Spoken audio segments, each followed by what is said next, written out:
Friday has arrived. Ron is here for Follow-Up Friday. Thank you for coming to work today, Ron. Oh, my pleasure. Lauren's here. Daria's here. Oh, it even got lovelier today, exponentially. Ooh. My wife, Sarah's back. Yay. For Happy to be Follow-Up back. Friday. So last time, I think everybody was all shy, asking her questions about me and our family and stuff. No, hardly any of those came in. So I can't guarantee she'll answer your question, but you can certainly ask it. Why not? This is your shot. Again, 440-546-2255. As Pat Benatar might say, hit me with your best shot. Fire away. Well, she is a real tough cookie with a long history I bet. of breaking. No, little it hearts falls apart like the then. one Yeah. I need. Okay. But also, tomorrow's a big day. Tomorrow's a big day. We all had to get our little suitcases to work Not me. today. Oh, that's right. You're not staying at the hotel. Yeah. Because you have Me neither. babies. Neither's Ron. Wait, Neither's Ron. you're not staying at the hotel No. a night away? I know, but I'm gone all day Saturday. If Ellis was a little bit older, maybe I would. Yeah, that makes sense. He's a fresh 5 months. A fresh. So that. What does that He mean? just turned 5 months. Oh, okay. Are you down with that hip lingo, dear? No. Fresh 5 months? We didn't say that back in the olden days. I mean, I knew what it meant, He's though. freshly 5 months. Freshly 5 months. Well, I'm a little slower. You're than a you fresh on those kind of 45. things. I was Yeah. just thinking that. I'm fresh halfway to 90. You better be careful over there. She is 2 years younger. But we've learned recently she is not my trophy wife. Yes, Correct. that's exactly right. I used to think that meant I'm so proud that a woman as amazing as her married me. It's like a trophy I could show to everyone. Right. But Ron and I thought that, but no, it's not true. That's not what that means. I don't know if I'll ever get that out of my mind. You and I have been using that for 8 years together. Yeah. I think you both just like riled each other up to think that because there is no way that you both thought that. How about this With one? so much time spent together. Over 20 years with the woman next to me. Yeah. She never told me. And you knew because I came home, I said, does this really mean this? Trophy Yeah. wife's bad? And you were like, yeah. Well, I don't take it as bad, but I know you didn't mean it as like, I'm the dumb bimbo that you have on your side. And so you're just Which kinda is like, usually what. oh. Well, that's not what we thought, Ron. No. So she shrugged it off for, 20 years. Yeah. We are a bimbo-free zone here. Totally. My favorite was Ron was like, yeah, Dan is my trophy wife. No, the best part was you about collapsing on the table, Oh, my dying, laughing. I couldn't believe. You never know what's going to happen on this show. No, you don't. And those of you going to Walk Worthy tomorrow, we're going to be doing an hour of the show. We've got it all worked out. I've got a couple of different things I've been thinking through. We've been sharing articles with each other. Oh, it's going to be spicy and fun and funny.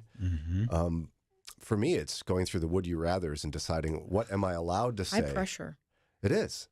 And then which ones would, I have to be careful because there's always one or two that are like, oh, would you rather shave your head or whatever? And then Ron, That's what makes it funny. well, we know what he would pick. We should Well, bring you up Dr. Job. You set yourself up, and it didn't even register, and it hit all of us at the same time. Yeah, I guess that's true. But there's a couple where I could make you two a little embarrassed. So we'll Okay. see. Nothing intimidates you, does that? No, go ahead. Fine, embarrass I me. will. I embarrass myself more often than you ever could. I don't know about that. I think I embarrass myself more No, often. then you could embarrass me. Oh, I see. Okay, fair enough. But there's just a couple of tickets left. Mm-hmm. I mean, what are we at? Less than 50 tickets? Something like that. Something like that. So if you want to join us tomorrow for Walk Worthy, it's not too late. 440-546-2255. Text WALK to 440-546-2255. It's going to be a packed house. Dr. Nick Gatsky will be there preaching. Dr. Mark Jobe, Dr. James Ford.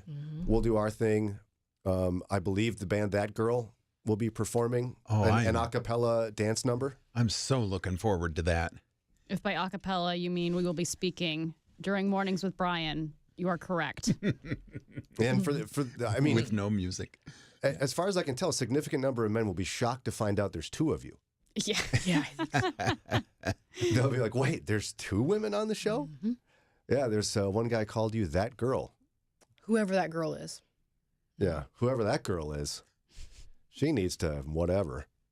And it's two of you. There's two of us. Uh-huh. And I think it was also something, this might not be the exact word, but it was obnoxious co-host, for which neither of us are. Obnoxious nor co-host. Never. Never obnoxious. Hard-working women is what they are, huh, Ron? That's right. Nobody's trophy. That's Nope. Not a they are. bimbo in sight. No, they're, what would Eddie call you?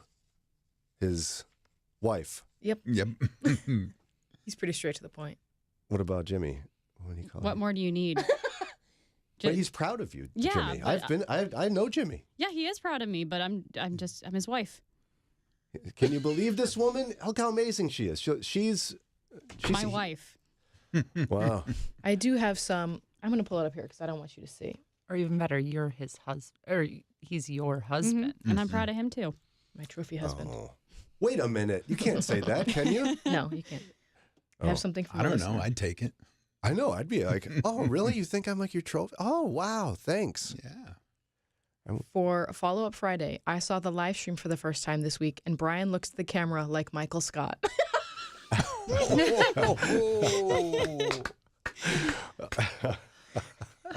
Which is actually totally true.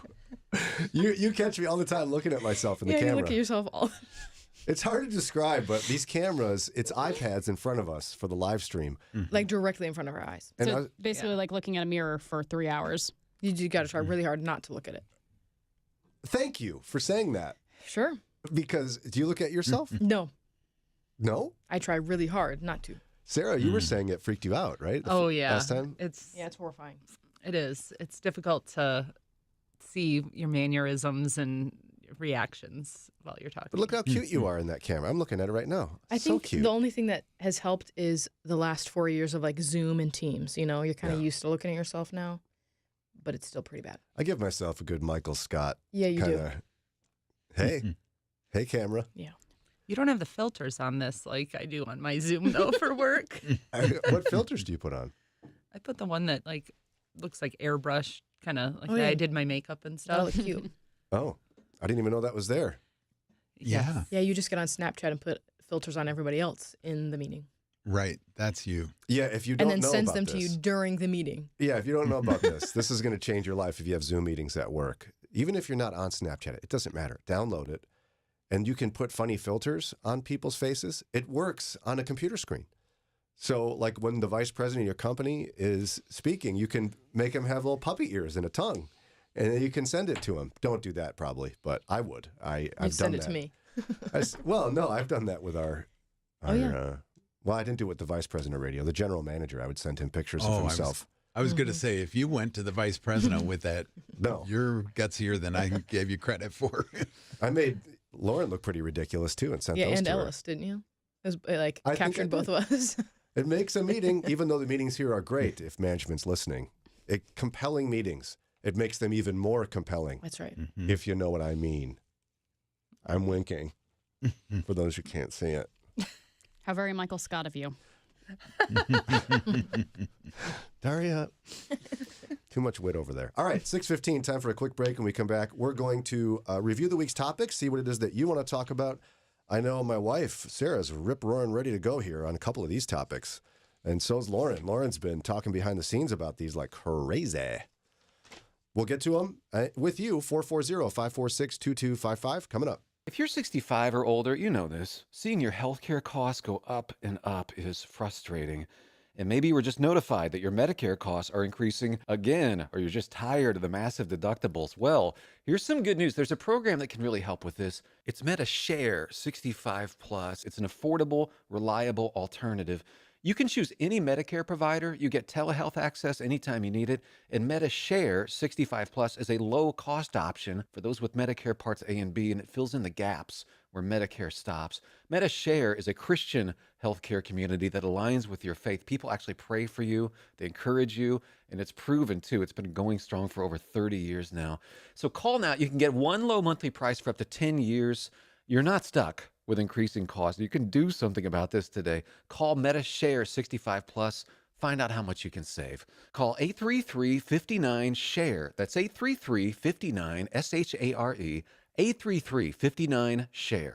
The words you are about to hear are taken from letters sent in by members of the Trinity Debt Management Program. Dear Trinity, today I'm making my final credit card payment. Before I came to you, I was in a constant state of anxiety and panic, but now there is hope for my family's financial future. Working with Trinity made me understand that I'm not alone. You really do help people. Your kindness will never be forgotten. Without Trinity support, I would not have achieved my lifelong goal of becoming debt-free. We saved a lot on interest and penalties, of course, but the reward was the gift of human kindness. Trinity has carried me through a very difficult time in my life. You're amazing. I used to feel so anxious and hopeless. Now I feel grace and peace. God bless Trinity as you continue to help others become debt-free. If credit card debt has you down, call Trinity at 1-800-659-9838. That's 1-800-659-9838.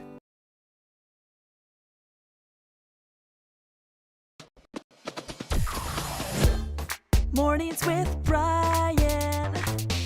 Moody Radio Cleveland. 103.3 at 6 to 9 a.m.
Hey, my wife Sara is with us all morning, ready to answer any question you got. 440-546-2255. Also, Walkworthy's tomorrow. The team's getting all pumped up. Ron Eastwood is going to make an appearance in public. It's a rare thing. It's kind of like the upcoming eclipse. Almost. He's going to be there. It'll be epic. Yeah, but this will be the second time in 2 years So it's more like a blood moon then, or probably okay, or a harvest moon or something. He'll be there. I won't be mooning. Please don't. Please don't. Okay, it's Follow Up Friday, 440-546-2255. Let's go over some of the week's topics. Ron Eastwood. You never know what you're going to get with that guy. That's true. All right, so there was a pastor who went viral because he essentially said that if he were on a jury and there was someone on trial for rape and the woman that was raped was wearing shorts before it happened, he would acquit. And the internet went crazy. Oh, yeah. Obviously. He's still preaching today. He's real sorry. We shared his apology. Lots of comments came in about that because it developed into a conversation, not just about modesty, but also about forgiveness. So maybe you want to chat about that one. Then there's the first social media babies are growing up and they're horrified. I thought through this a lot, Sarah, because we had 3 babies when we got onto Facebook, remember? Mm-hmm. I think it was almost right away we moved to Chicago. Yeah, when we were moving so that we could keep in touch with family and friends from Minnesota. Yeah, it was 2008, and we jumped on because we left all our friends. We was like, oh, this is great. But we also posted pictures of our babies. Maybe we'll chat about that one. Somebody thought I pushed Lauren too hard in that conversation, as if that could happen. We'll talk about that. That one of my favorites of the week was the best 1-star reviews of national parks. Yeah, that's funny. People who went to national parks and like gave it a 1-star review. Yeah. One person was like, "Yeah, these dumb mountains were in the way of the sunset." What? Oh, the Grand Canyon, too big. Yes, too big. That would be the point. Yeah. And the white sands is so much sand. Yeah. And it's hot. Just a big litter box. Not much shade here for the kids. Okay. Sarah, you went to a lot of national parks. As I recall. Right. It's not a splash pad. You did a lot of national park trips, right? A couple went out west. Yeah. But it wasn't like an every year kind of thing or intentional on my parents' part. Did you see any bears? Yes. You did? Yeah, we camped in tents in Yellowstone. Because you're brave. One person gave or it cheap. Yeah. Well, that's exactly what it was. Your dad's not going to pay for a hotel. But no, somebody gave it a 1-star because they didn't see bears. They were like, what a bummer. I didn't see a bear. Wow. I don't think you want to see a bear necessarily, do you? Depends on the type of bear and how far away it is from you. Yeah. But you made it, obviously. So. Made it just fine. Saw lots of wonderful animals and enjoyed the wildlife. Also, we talked about doubt and the role doubt plays in the Christian life and whether or not it ought to be something we're happy about, that when people experience doubt. Then I went kind of nutty about a $1 billion donation to a Bronx medical school. I couldn't believe it, where 700 students in perpetuity at this medical school will get free tuition because one woman with a lot of money donated $1 billion to the institution with the stipulation it only be used for tuition. And then we went through how many of the top 15 universities and their big endowments, how much money they have. The smallest amount for number 15 on the list was Cornell University with $9.3 billion in the bank. The most, Harvard, has $50.8 billion. Unbelievable to me. There's a number of people who disagreed with our assessment about some of this stuff. I don't know why anyone donates to any of these universities ever. They don't need it. They never will need it forever. Right? I'm not even being Brian melodramatic here. You got $9 billion. You're good. You would think. I'm not well versed at their expenditures, the research they do, some of the other things, but I would imagine if they could, peel off a couple billion from that and put it in a separate fund just for tuition and let that roll for a while. They could. At least reduce it just a little bit. Yeah, I don't think you need like the full tuition that they're asking and all those endowments. I don't think you need both. Or just keep accepting donations, get more than $50 billion, and still charge more than most for your tuition. Sounds like a great idea. Good job. Hey, America. I'm going to move on before I get too upset. And then there was the ladies got pretty fired up about this. Is it okay to be mean to an AI chatbot? Oh, yeah, we're on that the day we were out. Ooh. It was a resounding yes. These two are rage machines Mike when they're agreed ready. with us. It wasn't just us. Mike agreed. Well, Mike's not here. Well, I'm just saying. Like if it doesn't matter if it's like a texting chatbot on a, you're asking for help on a website, or if you're calling somewhere customer service, these two are going to let it fly. Not always. But when you feel like it's time. Yeah. A lot of people were upset with you about that. Yep. And how does the chatbot respond when you start getting angry? Do you go to like cap lock and? Well, I was mostly thinking of like a Google Home or like a Siri. Mm-hmm. Sometimes Siri, what does she say, Daria, to you? Oh, I was trying to get directions one time and I was screaming at it and it said, yes, I hear you. And in fact, it did not. Mine just continues not to listen. So then I just give up. Well, and then you tell it to shut up. No, I don't. I'm not allowed to say that in my house. And then Trey yells out, don't say shut up. Yeah. It's stupid, but yes. Oh, stupid. Don't be stupid, Google Home. And he goes, don't say stupid. That's exactly right. I can barely get it out of my mouth, and he's telling me not to say it. I've heard him say it so many times. We're talking on, this article is so stupid. Don't say stupid. He's like waiting in the wings for that. Yes, he's waiting. And you're he like, hears it. It's like a phantom hearing the word stupid. I'll be just like talking, and he's like, don't say stupid. I didn't. I didn't. Yet it was the next word. But and hey, I mean, just showing Trey you can rage at stuff, right? I said that if my child is around and it's like an actual outburst, yeah, I shouldn't be doing that. Because I don't want to show him that those are the proper ways to show your anger or to get your anger out. Okay. Right. Is to yell at things or people. But we did imagine a scenario, Ron, where we had a robot assistant in the studio. Okay. That would bring us coffee. We took this coffee. really far, Ron. And I wondered whether when it screwed up her coffee, because she has it, double latte, frothy, mocha chocolata. And if he's like 209 degrees. Yeah. You stupid robot, I told you can't. And she was like, yeah, I would get mad at it. Right? It's not within my personality to act like that outraged. Okay. But yes, I would in my how I am outraged. Yes. What do you think, Sarah? How is this different than like yelling at the car next to you when you're driving and they're making a mistake? Right. Are you talking to me?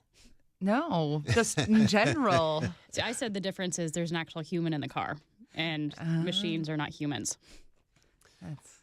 Well, and I told them how I try to be nicer about it when I'm talking to a car. I give the person a name. I'll be like. Yeah, I have a hard time with that now because Daria's husband's name is Jimmy. So I'll be like, oh, Carol, do we remember how to drive today? I don't think that we do. Okay. He does not sound that nice. I think I do. I intend to sound that nice. Oh, okay. Yep. I'll be like, Carl, you're going to have to speed up here, buddy. You can't get on the highway going 20. That's true, though. I mean, I would tell him that if he was next to me. Yeah. Wouldn't I? Probably not. Not kind of the wimpy. same way that you. Yeah. Yeah. All right. Also, I tried to find out about. I thought I was going to catch the ladies in the team breaking etiquette rules, and what turns out happened is that I break them instead. Isn't that how you'd summarize that conversation? Yes. I was all like, "Oh, they say you're not supposed to use your laptop in meetings," and these two just about flew across the table and tackled me. Well, you're not supposed to use your laptop during meetings? Yeah, like if it's a meeting where not everyone's on their computers like working, it's like rude if you're not listening and you're like doing other work on your computer. Oh, yeah, that is rude. It also says you can't scroll or like scroll on your phone or whatever while you're FaceTiming. No. You ever seen me do that? Yes. I told him you got mad at me because I was doing that when we were on the phone with or FaceTiming our family. I was like, are we doing need this? to go? Yeah. I'm like, why are you here then? And then one of them was having your phone too loud in public. Oh. Or in the house when we're all watching TV and then you start watching a video and it's so loud. I want to be able to hear it. But if they're watching a show, that's rude. Yeah, you go away from the TV. Yeah, you then. leave. You go to your room and watch it. I forgot it was that loud. Yeah, you left out that part. You're just like, it's my house. Yeah, I thought this was just like in the middle of the afternoon, you're home alone. No. Well, not while they're watching TV. No, it's when we're all home. Does it ever happen at work, Lauren? Yeah, every day. We had a meeting break 2 days ago. How many times did his phone go off? 3 or 4? A lot. Yeah. Like, was it loud? Yes, it was loud. Well, I don't want to miss when my wife calls. Nice cover. Every break on this show, as soon as our little red lights go off, it's blit, some video that Brian turns on his phone. Yeah. And then he laughs about it and then goes to the next one. I do. I laugh really hard, especially if it's somebody slipping and falling. It just makes me laugh so hard. So anyway, yeah, I'm the problem. Yeah, there was the one that you said me and Daria were bad at, which is being on our computers. But then we said, but we're being productive, so it's fine.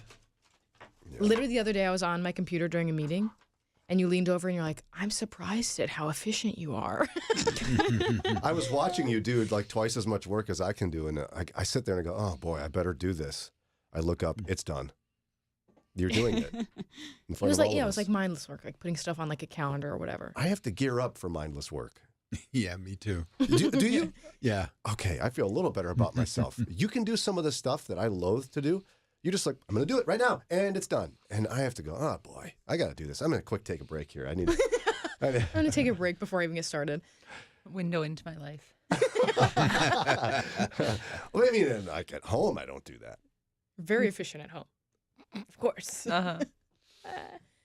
440-546-2255. Time for a quick break. It's Follow Up Friday. What do you want to talk about? 440-546-2255. I'm Barb Karayan, and this is Pause for Prayer.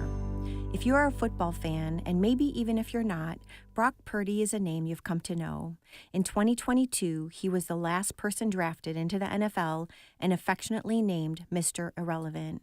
Well, if you watch the Super Bowl, you know that Brock was the first Mr. Irrelevant to start as a quarterback in this most coveted game. When asked about his Mr. Irrelevant status, he said, I'm a believer that God has a plan for everybody, and I fell last for a reason. Would you pray with me? Heavenly Father, thank you for Brock Purdy and all the athletes who are quick to give you glory. Lord, you are the one who gives us the ability to succeed. We can do nothing without you. And as Brock, in many interviews, gives you, God, credit for his extraordinary success, may we also be quick to share with others that you, God, are the reason for our successes. May we always look to you during our victories and low points, knowing that you have a reason and a plan often beyond our comprehension. So even during those times when life doesn't go our way, or we feel overlooked or irrelevant, remind us that our job is always to bring glory to your name. Lord, we may not be championship athletes, but we all have a part to play and people to impact.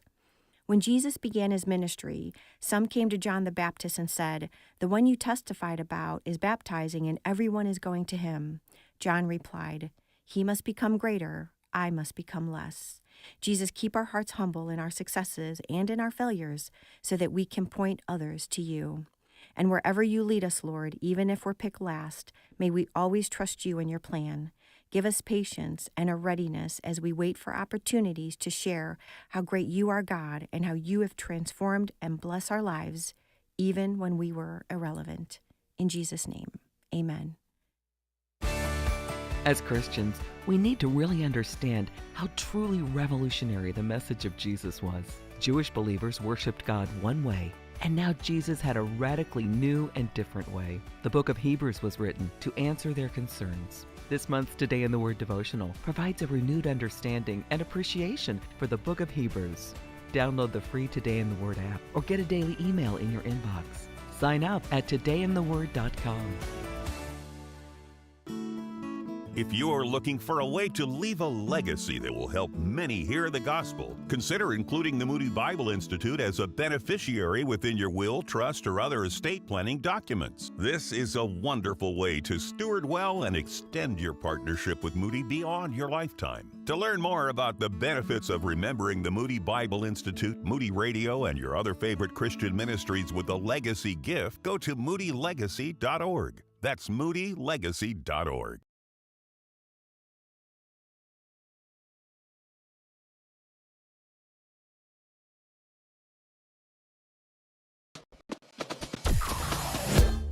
Mornings with Brian. Moody Radio Cleveland. 103.3 at 6 to 9 a.m.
640 WCRF, Mornings with Brian, and a follow-up Friday. Would love to hear from you. What do you want to talk about? 440-546-2255. Call or text 440-546-2255.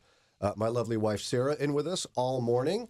You could ask her stuff if you wanted. Mm-hmm. Don't have to. 440-546-2255. Also, Walk Worthy's tomorrow. Yeah. Tomorrow. Can't believe it. Are you ready? Daria, Lauren, are you ready? Yeah. No, I'm not. No? I'm ready. Ron? Almost. I've still got one item I have to look up. Oh. For my newscast. Ooh. Did you vacuum off the sport coat yet? Actually, it looks pretty good. I'm truly shocked for how long it sat in that closet without being used. I expected it to be thick. I haven't tried it on yet. Ooh, so exciting. Are you worried about trying it on? No, because I think I'm smaller than I was. Well, God then. bless. But Ron Wow. Eastwood. Well, Look at you. that's not saying much. I was a Michelin man there for a while. I could probably put on my suit I got married in. I don't think we have it anymore. Yeah, I think it got moldy or something. I don't remember Yeah, when why. the basement flooded. Oh. I also had my suit from Homecoming in like 1995. We still have that one. We still have that? Yeah, that's Probably fits. What do you think of that? I think you should probably stop talking. Okay, so one of the ones I wanted to chat about, especially with Sara here, is the first social media babies are growing up and they're horrified. Yeah. So one woman wrote, her name is Kate Lindsay, in The Atlantic. She said, "My baby pictures and videos are the standard compendium of embarrassment. I was photographed waddling in nothing but a diaper, filmed smearing food all over my face instead of eating it. But I'm old enough that the bulk of it is safe in the confines of physical photo albums and VHS tapes in my parents' attic. Even my earliest digital activity, posting emotional MySpace photo captions and homemade music videos, took place in the new and unsophisticated internet of the early 2000s and has blissfully been lost to time. I feel relief whenever I'm reminded of those vanished artifacts, and even more so when I see pictures and videos of children on the internet today who won't be so lucky." In December, I watched a TikTok of two younger sisters named Olivia and Millie opening Christmas presents. There was like a giant, they opened it with suitcases. Little 4-year-old Millie lost her mind. Parents didn't really tell her in time that it's for Disney. She thought she just got a suitcase. I would be upset too, honestly. Yeah. Right. But everybody laughed at these little kids, and now everyone's going to see it the rest of her life. Everybody watches it online. People are stressed about this. Like did you, Lauren, grow up with, no, you did not grow up with social media. No. So you don't have your baby pictures on the internet. No, my parents have probably posted some on Facebook now, like looking back, but not at the time. Well, and then Daria, she's chatting on the phone at the moment, but I think she might be young enough that maybe a little bit. But there is this era of kids, like our kids, who have grown up with us posting photos about them. In fact, I was mentioning how I posted, remember when Matthias, when he was in kindergarten, he wore the same outfit every day for like 2 weeks. He refused to wear different jeans or a shirt, remember? Yeah. And we made him stand there, took a picture of him, smiling big, and wrote that on the internet. See, Do you regret that? No, I don't think that I post a lot less now, and I probably, looking back, would post less of them as young children, but it is what it is. That's our society now, so. Because Lauren's generation is taking extreme steps on this, right? Like you're telling your family, you can't post anything of our kids without our permission. I'm not telling my family that, but yes, people do that. Oh, I thought you did tell your family that. No, we did that when Trey was first born, and we sent them pictures, and we're like, please don't post pictures of him without us doing it first. Yeah. Well, some of the comments we got, somebody said, "We shut it down 15 years ago. Family still gives us pushback. It's difficult sometimes. We don't need to share it all and want external validation while trying to stay safe." Somebody else said, "I've always felt and thought that social media is an unnatural amount of information being put out there into the universe." Other people mentioned, of course, AI pornography is a new thing, and you certainly don't want your kids used for that. You talked about, somebody talked about digital kidnapping. Yeah, Daria did. I don't Yeah, think that some was of us me. older folks know about that. What is that again? So basically, there have been a couple instances where a random woman who you don't know at all, it's usually a woman, will see pictures that you have posted of your child and will take all those pictures and then repost them as if it's her child. And there's unfortunately no legal repercussion for that. And people that have this has happened to, they're obviously incredibly disturbed. And see, back when we started doing this in 2008, nobody was talking about stuff like that. Nobody. No, well, I mean, we were still cautious of like family members reposting pictures. Like I've always had the security setting that nobody can share pictures of that I post. Well, that wasn't even a thing early on, though, was it? Honestly, I have no idea. Yeah, it's been so long. Who knows? It changes all the time. One of the other ones that came up was somebody thought I was pushing Lauren too hard. Hey, Brian, you're kind of pushing Lauren a little too hard about her picture. And you're smiling right now. People can't see it. So you talked about like your 12-year-old Lauren. You don't want the world to see 12-year-old Lauren. Yeah.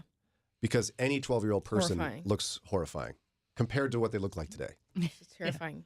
Would you want 12-year-old you on the internet, Sarah? I think I've posted pictures of myself that my like scanned old pictures. I don't care. Some people do, though. Lauren doesn't want it on there. I don't think Daria does either. Do you want 12-year-old Daria on the internet? 12 is fine, 14 is not. Yes. And I was like trying to push it like, hey, Lauren, I mean, you don't look like that anymore. We can all chuckle about, You're like, oh, so cute. Because we Little know you cute don't Lauren. look so awkward anymore. yeah. And you still don't want to do it. Yeah, I still don't. And I pushed you. I pushed you pretty hard, I'd say. But not like you weren't being mean. You were just like, well, you don't look like that anymore, so it's okay. You were being nice. You weren't being mean. So then why do you think this person thought I pushed you too far? I don't know. I mean, maybe they don't know me and they don't know that I can handle my own and tell you like, hey, stop talking to me. Hey, stop doing that. I actually had when I started off in radio, I was a producer of a show and the morning show host. He told me privately, because we had a woman that would come on, they'd talk about controversial issues. And he said, Brian, just so you know, I can never push her. I can't ever like challenge her really hard or people will think I'm mean. This is just how it works in the world. I was like, really? Interesting. And so here it is. I'm like pressing you in good fun about putting a picture on the internet. And someone's worried that you're going to crumble like a delicate little flower. It'd take a lot more than that for me to crumble. You could probably beat me up if you wanted to. You're laughing because you're like, yeah, probably this is awkward. Yeah, if I really tried, probably. Do you guys ever feel like I push you too hard? Either of you? No. I enjoy the pushback. I think it makes for more robust debates, and I genuinely enjoy it. But you shouldn't challenge a woman, right? Oh my gosh. You gotta be nice to women. Don't treat them any differently than you would a man. Really? Really? Ron? I treat women different than men. How? I mean, you don't make fun of them like you and I make fun of each other. Right. Maybe that's it. So, Ron, earlier before the show started, you made a big effort of like opening the door for me, which is very sweet. I don't think you'd do that for Brian, though. I would, but not the big effort. I would open the door and say, after you, but I wouldn't like bow and scrape before you. Or like when it was really snowy out, Ron came and got me from my car so I didn't slip and fall. Did that offend you? No, it was nice. But he's not going to do that for you, probably. That's true. You're on your own, Brian. Slip and slide all the way in. Meanwhile, I'm the one who stepped in mud and tracked it all over the radio station. Exactly. Maybe he should like carry me in or something, but You're like I've got photo evidence. But okay, but what we were talking about is in like an intellectual discussion. Yes. I don't think you would be shy about pushing back on any of the ladies, would you? No. The approach might be a little different because of them being a woman and me not wanting, let's see how to say this, that their experiences are different. So I wouldn't, like with you, I'll throw song lyrics to you because I know you'll recognize them. With these young ladies, I wouldn't know the songs that they know. We're just far enough apart that Usher and Taylor Swift and all the stars of today, unless they were around when my kids were growing up, I wouldn't know the songs, so we couldn't banter lyrics. And there's just, I don't know, something different about the way you approach women versus men. It's not content-wise, but it's maybe demeanor-wise. So was I doing it wrong, do you think? I didn't feel it. I do kind of tap dance on the edge a lot, so maybe that's what it was. I mean, I think Ron's onto something, but I think the big difference here is that we've got this environment where we can do that, and we're all friends, and we enjoy this kind of banter. But you probably wouldn't do that with a woman that you don't know very well. I mean, if anything, you all ought to be more worried about me with these two ladies. They could take me down, and I think both physically and intellectually. Yes, I might be more intimidated intellectually by them than they are by me. Okay, so. That was me making that sound a few days ago. Oh, goodness. Did you know I could do that? No, please don't at home. It's 6:51. Time for a quick break. We'll continue Follow Up Friday because somebody else asked a question in light of sharing a lot about kids on the internet to me and also in so doing you, Sarah. We'll get to that here in just a moment. Heritage Classical Academy is opening our newest campus in Pepper Pike this fall. This 65-acre property will house early childhood through high school, provide rigorous academic offerings, sports and extracurricular programs, and all with the mission of cultivating lifelong learners who think and live for Christ. Parents, if you're interested in learning more about Heritage, schedule a tour today at heritageclassicalacademy.org. That's heritageclassicalacademy.org. How often do believers share the gospel with their friends? Well, a shocking 55% said never, according to a Lifeway survey. I'm John Gager of the Praise and Worship Channel and the Land and the Book. We need to pray about this. Lord, would you forgive us for finding grace, but not sharing grace? For knowing Jesus, but not sharing Jesus? In a world that is starving for forgiveness, we have reveled in it, but often kept it to ourselves. Oh, forgive us for hiding behind our fears. Lord, you died to make our salvation possible. Would you help us die to our fears, our pride, and our love of comfort? Give us a heart like your heart. You came to seek and to save the lost. Now, we cannot save others. Only you can. But we must do what only we can do by your enabling. Give us a heart for people without Christ. We ask in Jesus' name, amen. Moody Radio is on the air thanks to support of listeners and Hawkins Sales. They've been serving the electrical industry nationwide for over 30 years. More information about Hawkins Sales is at hawkinssales.com. Helping you take the next step in your walk with Jesus. It's Mornings with Brian on Moody Radio, Cleveland. 6:53. We can't wait to see you tomorrow at the Walkworthy Men's Conference. Go check it out, okay? I have something on my face. Oh, it's just a shadow. Okay. You guys would say something if on video I had like a big, glob of something on my face. I have before. No, that's true. You have, yeah. But we didn't tell you about the banana that one time. Or did we? What? I don't think we did. But that was before we had the live stream, I whoa, think. Whoa. Back up. We told you just not right at the exact moment. We let you go through a whole segment without. And I had what? A big piece of banana sitting on my face? like one of the banana strings in your beard. Why didn't you say something? We did after the eventually. break. Or in the break. We weren't on camera then, so it was fine. We just laughed to ourselves. So when you two have something crazy on your face, I get to wait? A couple weeks ago, my hair was an absolute mess, and no one said anything to me. I was watching back afterwards. I'm like, what is going on here? I think she always looks lovely, Ron. Yes. I've never noticed anything different. Same. I expect Lauren to at least say, hey, Daria, maybe go in the bathroom and fix your hair. Yeah. Ron told me one time to fix my hair. It was nice. He did? Yeah, it was nice. Ron. It was when she was walking in. It was a rough in the back. Hey, woman, fix the hair. He didn't say it like that. Oh, it wasn't? Okay. Yeah. And we had just had conversations about a guest who came in with a headphone issue and it had messed up her hair. And I didn't say anything. I didn't know. Sorry. Yeah, it's hard to know.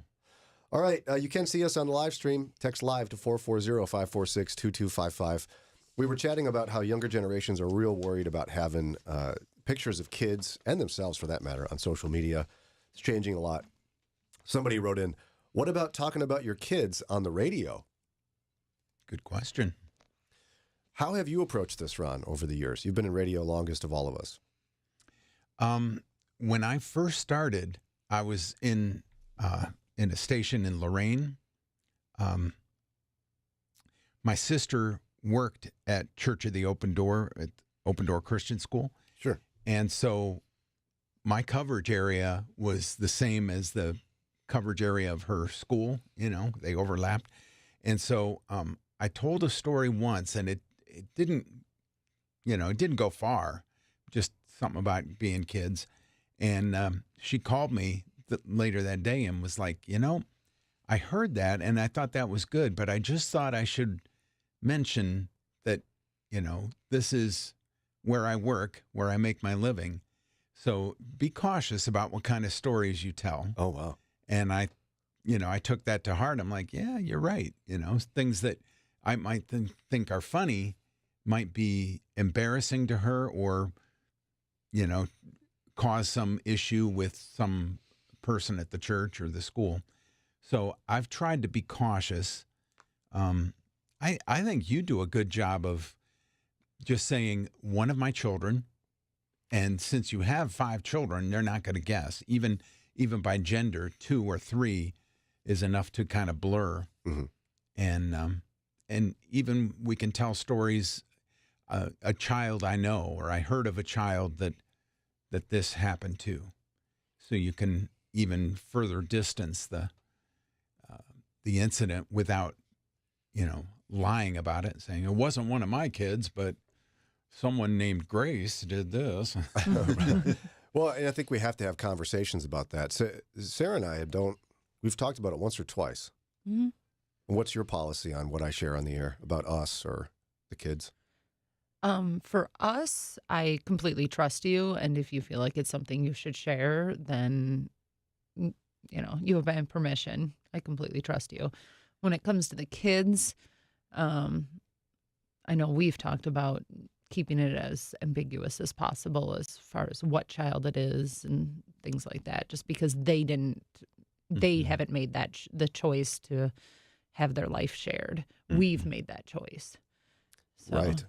Well, and I generally speaking, I'll tell a lot more stories about the little boys than I do about the older kids. Once they get to middle school, you're not going to hear as many stories about them unless they're totally benign, because they'll get mad at me because their teachers listen or their friends listen or their friends' parents listen.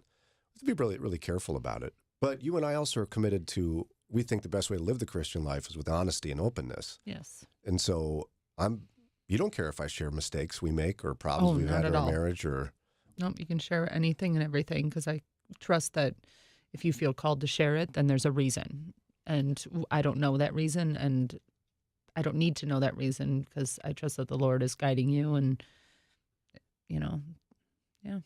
Well, yeah, and that's where, I don't know, there has to be a balance, but I will say that there's a lot that folks don't know about us and our kids, and that's on purpose. Oh, yeah. You know part of us, but you don't know all of us. And that's to keep it private. And so perhaps that's the rule we follow on social media as well. But Lauren, have you and Eddie ever talked about how much you want to share about Eddie and the kids on the radio? We haven't talked about it explicitly, but I think we have an understanding that, kind of like you, there's things that we'll keep private. And those things kind of have to go without saying, like, no, I'm not going to share our dirty laundry or share something that's... not been resolved already, if it's between like me and Eddie. Right. Oh, that's a good rule. It's something we've already worked through. And with my sons, I'm not going to share anything that would embarrass them, or put them in a bad light. So. Yeah. Although like kids doing silly kid things, fair game. Kids getting in trouble. Yeah. Totally different story. Right. Exactly. And now, have you ever talked to Jimmy about it, Daria? Not explicitly, but I know he hates it when I talk about him, even if it's in like a good light. Does he? Yeah, he gets so embarrassed. We're both extremely private people, so I don't talk about him a whole lot. At the station I was at in Florida, because it was a very small town, I actually never, as a rule, I never mentioned his name on the radio, because I wanted to protect him. He was just my husband. Now, Jimmy's a very generic name, and we're in a larger area, so I feel more comfortable calling him by name. But I have been very intentional about protecting his privacy and mine as well.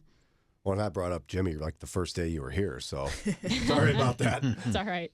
But I mean, here's the thing too. We also have permission to say no. I'm not answering that. Yeah. And if there's a story we tell each other off the air, there'll be times I say, I don't want to share this on air. Yeah. This is just for us as friends or just us as colleagues. We're not going to share this. And so, yeah, I mean, I think it's a good point to bring that up in light of social media, how much we share on the radio. But I got to tell you, one of the reasons I got into radio is because I was so irritated by Christians lying on the radio.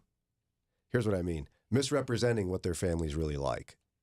Like, oh, last night we had devotions, and all of my children, all 16 children, sat quietly and prayed, took turns praying. Actually, I mean, it's not even possible. Unless you abuse them. I can't even see how it's possible. My kids, it's like somebody's farting, somebody's crying. Like there's something about, I think it's discouraging to the average believer to have someone feign perfection in their family. Because that's not how Christianity works. We're broken people who need Jesus. And so we need to share a measure of our brokenness, to be honest, and to actually bring people closer to Jesus. And so in fact, I remember being so irritated watching behind the scenes, watching radio shows happen where two people are chit-chatting about something very hyper-spiritual, mics go off, and then they're chatting about watching something on Netflix that you'd be shocked to know they watched. I thought it was insincere. It was. You're right. And you make the people who are listening feel like they're doing something bad, or like that they shouldn't be watching whatever they're watching on Netflix. That's right. All right, well, there's that. It's Follow-Up Friday, 440-546-2255. Again, Walkworthy's tomorrow. We have just a few tickets left. If you want to get one, text WALK to 440-546-2255.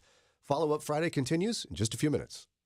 Mornings with Brian on Moody Radio Cleveland, WCRF Cleveland, WVMS Sandusky, WVML Millersburg, WVMN Newcastle, WVME Meadville, WVMU Ashtabula, and everywhere with the Moody Radio app or at moodyradio.org/Cleveland.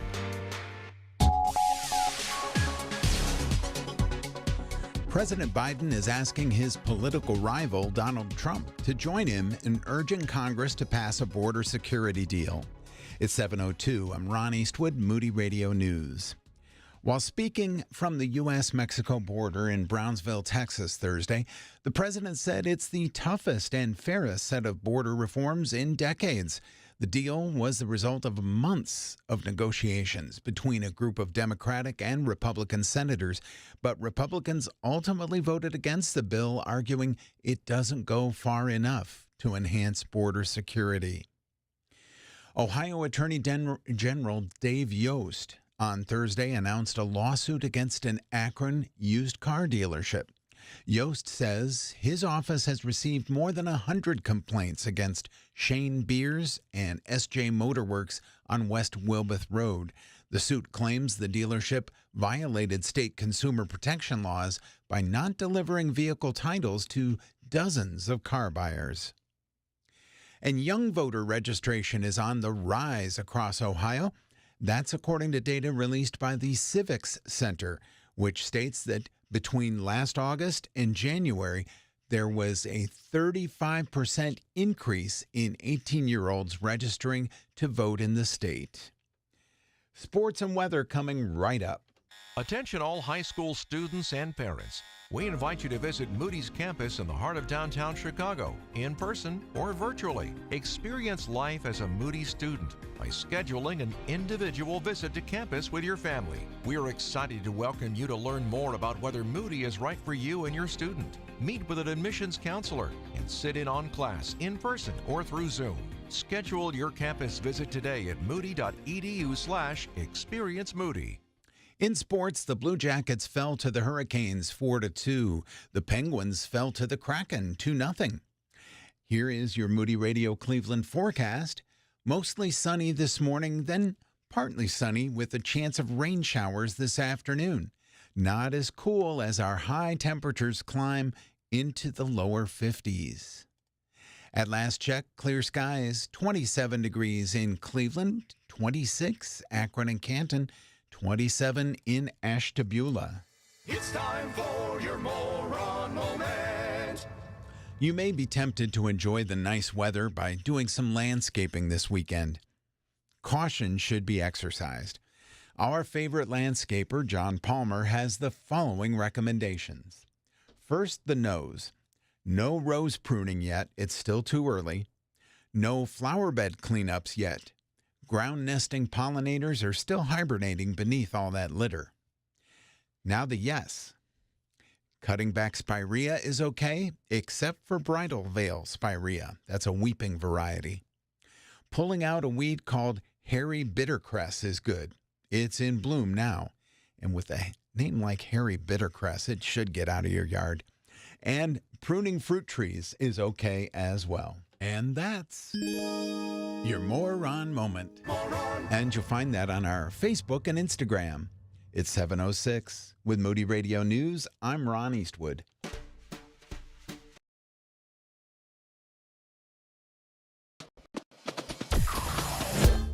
Mornings with Brian. Moody Radio Cleveland.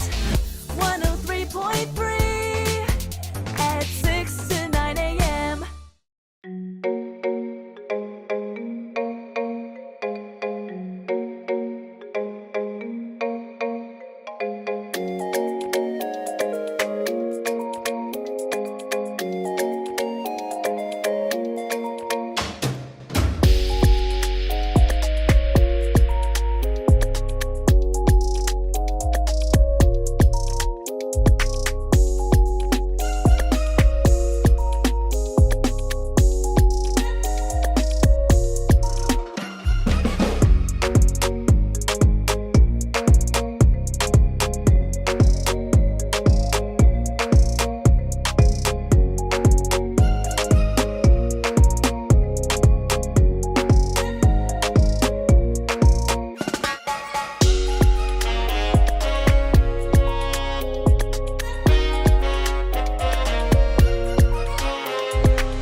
710 WCRF. Mornings with Brian. Tomorrow's walk worthy. We can't wait to see you. Be sure to stop by, guys, and say hello. There's just a few seats left, like less than 50. But if you want one, it's not too late. Go grab it. Text WALK to 440-546-2255. Ron will meet you at the donut table. Probably. That's better than average odds. Yes. I'm ashamed to say. No, don't be ashamed. They're good donuts. To die for, so people who attended last year say. That's right. Yeah. Did they actually call it to die for? Wow. They did. At least 2 people said that. Well, see, there you go. Maybe that's why you want to buy your ticket now. 440-546-2255. Also in studio for Follow Up Friday, my lovely wife, Sara. She's here hanging out. It's amazing. And it's extra lovely in the studio, let me tell you. Before Ron's news and the More Ron moment, we were chatting about just kind of how, I don't even remember how we got here. But we were chatting about how we talk about our families on the radio. I know what it was, because people overshare on social media. Yeah. I think the biggest problem on social media may not be oversharing. It's actually misrepresenting your life. Where there's like, we have an Easter picture we took in Chicago. It's adorable. But every time I look at it, I think about the chaos and crying that was happening immediately before and after that photo. I don't know if you remember this. Is that the one when they're all 5 are in matching outfits? Yeah, and Grace wearing a hat. Yeah. Oh, yeah. I mean, it was absolute chaos. But if you looked at that picture by itself, you'd think, look at their kids. They're perfect. Oh, and their Easter outfits. They all just lined up and said cheese. We were like, hold your brother. No, stand there. You know, it's like, anyway. So I talked about how important it is to be honest about who you are as a follower of Christ, because I think it can make people feel bad. And we got a couple of notes about that. Yeah. Steve said, I'm so glad you talk real about your family. It helped me a lot because my kids are crazy, and I have felt shamed by people talking like their family is perfect. Yeah. Someone else said, I've never said yes so loud in my car. Christian social media influencers paint their life so perfectly, and it's so discouraging as a Christian. And you get into this headspace that if you aren't like that, then you aren't Christian enough. Yeah. That one makes me sad. That is sad. Tell me more. I mean, we're supposed to come alongside each other. Life is messy, and social media has made it so easy to hide the mess of life. That's not what Jesus wants from us. Yeah. No, but it's a thing. And again, this is one of the reasons I got into Christian media, is because it was so discouraging for me to hear about. I was like, I thought, wow, we're a mess. Sara and I are arguing. The kids are crying all the time. I mean, what fighting and spitting, and I don't know what they were doing. It's just, I felt so discouraged hearing people pretend like their family's perfect. Although I will tell you, I have met families where the kids are just somehow genetically predisposed to sitting quietly. You've met kids like that. Yeah. It's every once in a while, I'll meet a family that's like that. But the whole family? Well, and that's the thing. The kids are like that, but usually the parents are also very calm, mild-mannered. Okay. Like, I don't know why the two of us would come together and think that any of our offspring would just sit and be quiet and obedient, because that was not me as a kid, and I know that wasn't you as a kid. But you also don't know what happens when you guys leave. That's right. True. They could just be very well conditioned to behave in front of company. Yes. Oh, yeah, with threats and all that. A lot of people do that before you get to somebody's house. And we did that. Oh, sure we did. I mean, don't embarrass us. Me. I work with these people. Yeah, you know, you try to do it. They still embarrass us, but whatever. Yeah. Anyway, yeah, we got Trisha on the line as well. Trisha in Hudson, what would you like to share with us today? Brian, I just wanted to say to you, you are so incredibly authentic, and you do such an incredible job of really sharing, like, your own personal struggles, your own areas that you wish you had done different, or wish you had said different, or just challenges. The level of authenticity is so relatable. So I'm glad you got into Christian radio for that reason, because you're clearly on the path to your goals. Well, that's real sweet of you. I'm not good at accepting compliments, so I guess I'm supposed to say thank you, Trisha. That was very nice of you. I appreciate that. You're successfully doing what you felt God was calling you to do. But we've struggled enough that we feel passionate about this. Oh yeah. I'm an introvert, but I tend to be very open and like share things with even my coworkers. And so like it makes sense that you would share our life on the radio. Well, and I've seen women easily connect with you because you're open about your own struggles, and they feel so much loneliness without someone else saying so. It's just such an important part of life, and I think it's a piece of Christian life we miss in America with such an individualistic society where we're so focused on ourselves and being perfect. I think we miss out on community and the value of sharing brokenness with one another. There's something about the connectivity you feel with someone when they're willing to share their brokenness and their family struggle with you, and then you can reciprocate. It just feels so much safer. Yeah. You know, when you argue all the way to church and go in and people ask how you're doing, and you're like, oh, we're great. You just like feel this layer of grossness. Yeah. So I just met someone at church, and we met at an event at church, and we just really hit it off. So we ended up going to coffee a couple weeks ago. And I literally just met this person, but it was so refreshing. I mean, she was telling me things. She's like, I don't even know why I'm telling you this because we just met, but you're just so easy to talk to. And I was, in turn, I was telling her, I mean, just things I would never tell in your perfect stranger. But it was just so refreshing. It was just one of the best coffee dates I've ever had because here we are, sister in Christ. We're just being really honest with what we're going through. And I think that's what it's supposed to feel like with anyone who's a follower of Jesus. Mm-hmm. You feel like you're in the presence of Christ, that he's with you in that moment, and you can be true to who you are and who he's made you to be. Mm-hmm. That's beautiful. I'm so glad that you found that. It was great. Yeah, I wish we had more of it in our lives today. So hopefully this community we create on the radio will be something you can bring into your regular life. 440-546-2255. Follow-up Friday continues here in just a minute. Moody Radio is thankful for support from businesses like Dutchman Hospitality Group. Christian recording artist Jason Gray on March 8th at 7 p.m. More information is at ohiostartheater.com. That's ohiostartheater.com. You know, it's true. Difficult times have a way of focusing us. We have to think about what matters most when it comes to our spending, our health care. This is why so many people are joining Medishare right now. Medishare is a trusted way to save up to 50% on your monthly healthcare costs.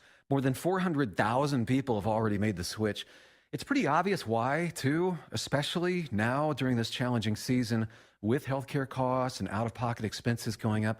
Medishare can save you a lot of money. The typical family saves $500 a month. Medishare works, too. It's been around for 30 years. Members have shared more than $5 billion of each other's bills. There are different options to choose from to fit your budget. I'll give you the number here in a second, and if you call, you can get a price within 2 minutes. Maybe now is the perfect time to make the switch and start saving. Here you go. Call 877-58-BIBLE. That's 877-58-BIBLE. 877-58-BIBLE. Join the conversation by call or text at 440-546-2255. It's Mornings with Brian on Moody Radio Cleveland. 718 WCRF. A lot of people have been talking about for Follow-Up Friday. Throughout the week, we've been getting text messages about a story we discussed earlier, tied in some respects to modesty. I know Sara and I have talked about it. She's texted me about it. The team has talked about it, and you've sent us messages. So let's jump into this one and see how many of you want to carry on this discussion from earlier this week. It was a national news story as a video from just a live stream on YouTube of a pastor in North Carolina giving a sermon, Pastor Bobby Leonard. There's a moment in it that went viral because of what he said. Here's what he said. When you go to Pigeon Forge, sit in a mall parking lot. You'll find more women with shorts on than pants and dresses put together. I used to say this, and I haven't said this in a long time. If you dress like that and you get raped and I'm on the jury, he's going to go free. I'm right, though. I can't help it if you don't like it. I'm right. Because, you know, a man's a man. A man is a man. And then he went on to say some other things, and the internet went insane. Obviously, he ended up apologizing. It was actually, it's quite a good apology, no question. Yeah. Mm-hmm. But it's hard. You can't take back the harshness of those words. Right. And we unequivocally said that is horrific. Yeah. Essentially, he's saying, if you're wearing shorts, you deserve to be raped. Yep. And it was said in a pulpit on a Sunday in the midst of a worship service. I don't know how he even has a congregation anymore. Like, how is not everyone should have just walked out.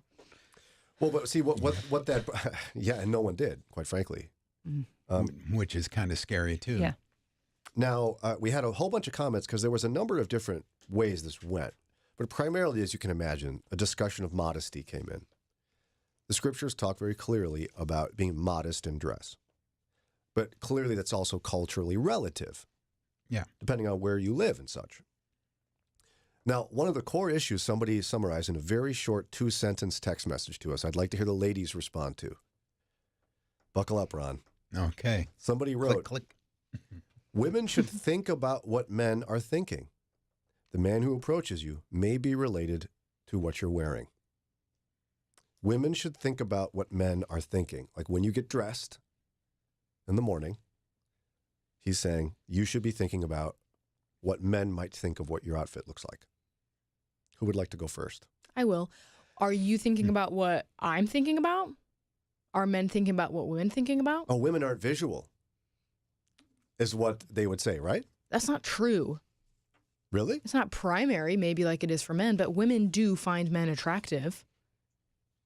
And women can go down a hole of sexualizing men. Yeah, in fact, we're learning more and more from experts that women are getting trapped in pornography addictions as well. Sure, so yeah. To presume women are immune to it would be silliness. Yeah. So to flip it on the other side, are you like, if you want women to think about what a man is wearing or what they're wearing for a man, then you should be willing to do the same. And you should find out what is, tempting to a woman, and you shouldn't wear those things. Okay.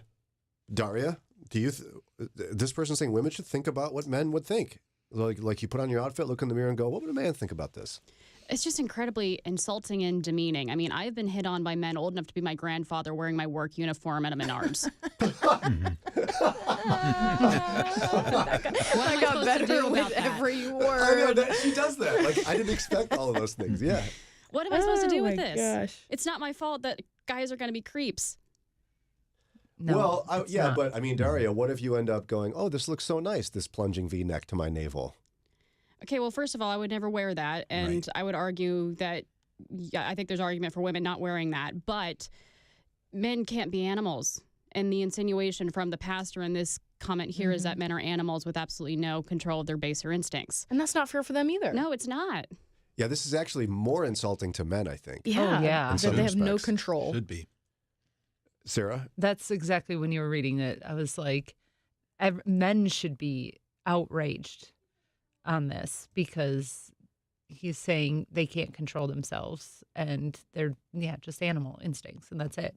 I mean, I'm sorry. Men have much more intelligence than that and control. No, when you're getting dressed for work in the morning, are you thinking about, what will the men in the office think of this one? Is this too tight? Is this too plungy? Is this too... No, because if it's not men, like if it's too plungy, it's too plungy. It has nothing to do with men. It's just not work appropriate. It doesn't matter if I work with all women or not.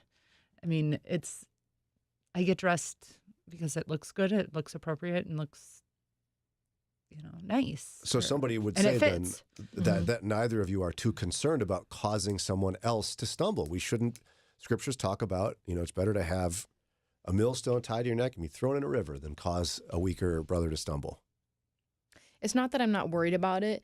I don't like that it's all directed at women. Why can't men be worried about causing women to stumble? Why is that never a part of the conversation? I don't know. That's what's not. We don't know sitting we right cause with you to me. stumble. Yeah.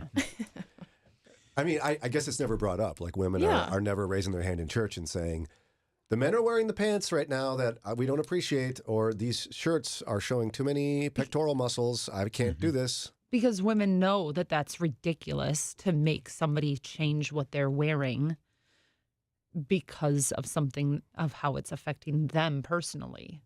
Like, I'm not going to ask somebody to change their clothes, change what they're wearing because it's affecting me. But there has to be a line, right? Where, I mean, what would happen if you're at church and a woman comes in who probably doesn't know the Lord, was my guess, wearing something that you would wear to the club. Would you be all worried about your I'd be man happy drooling? she's at church. No, Good I would answer. not. I'd just be happy she's at church and that she felt comfortable enough to come into the group of people that obviously she doesn't feel judged because of what she's wearing, because she walked in wearing that, and great. Mm-hmm. And that conversation can come later on, and it's not about her causing the men to stumble, but it's about honoring her body to God. It has nothing to do with the men in the congregation. We had someone text in how an older woman in the congregation took her and her friends once they became Christians and were like, some of the clothes you're wearing are maybe not appropriate, so I'm going to go with you and help you shop, and I'm going to buy them for you. And became like a mentor to this woman and like throughout her life. She said, I'm not going to find the comment exactly, but didn't just like shame her and say like, you shouldn't be wearing that. You should be thinking about the men around here. But was like, here, like, let me come alongside of you and, show you your worth and your dignity. And you don't have to look this way and you don't have to dress this way to get men's attention. And I'm going to help you do it. Wouldn't you be worried about Eddie, though? Like if some ladies just leaving the club, coming to church, you'd be like, Eddie, you don't look over there. Eddie. No. Why not? You don't want him to Well, lust first of or all, something. I don't control him. And also, if he has a problem with lusting after a woman, that's between him and God. And he needs to work out that issue. Okay. Let's go to Anonymous. We've got Anonymous on the line. What would you say to this discussion?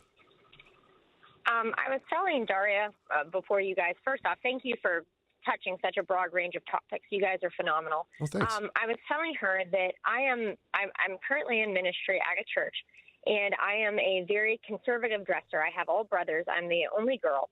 So you can imagine sportswear is usually all I ever wear.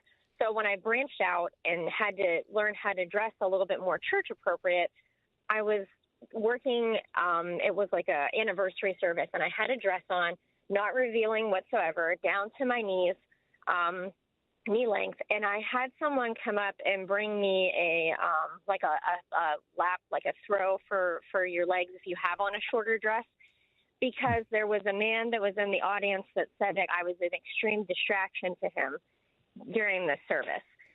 And it really opened my eyes when I was listening to you guys talk about this, because in that moment, I felt very, very uncomfortable, because then I was like, why am I being looked at this way? Mm-hmm. Is that, and so I'm like being a distraction. Then I'm kind of like, I'm very covered. It made me feel super uncomfortable. So then I was like, do I wear dresses to church, or do I just buy suit pants to wear from now on?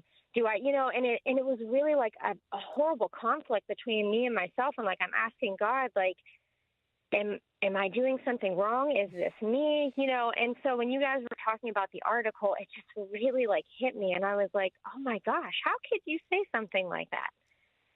And then it made me like, do I have to worry more about the different men that are in church, which is totally unfair to the men? You know what I mean?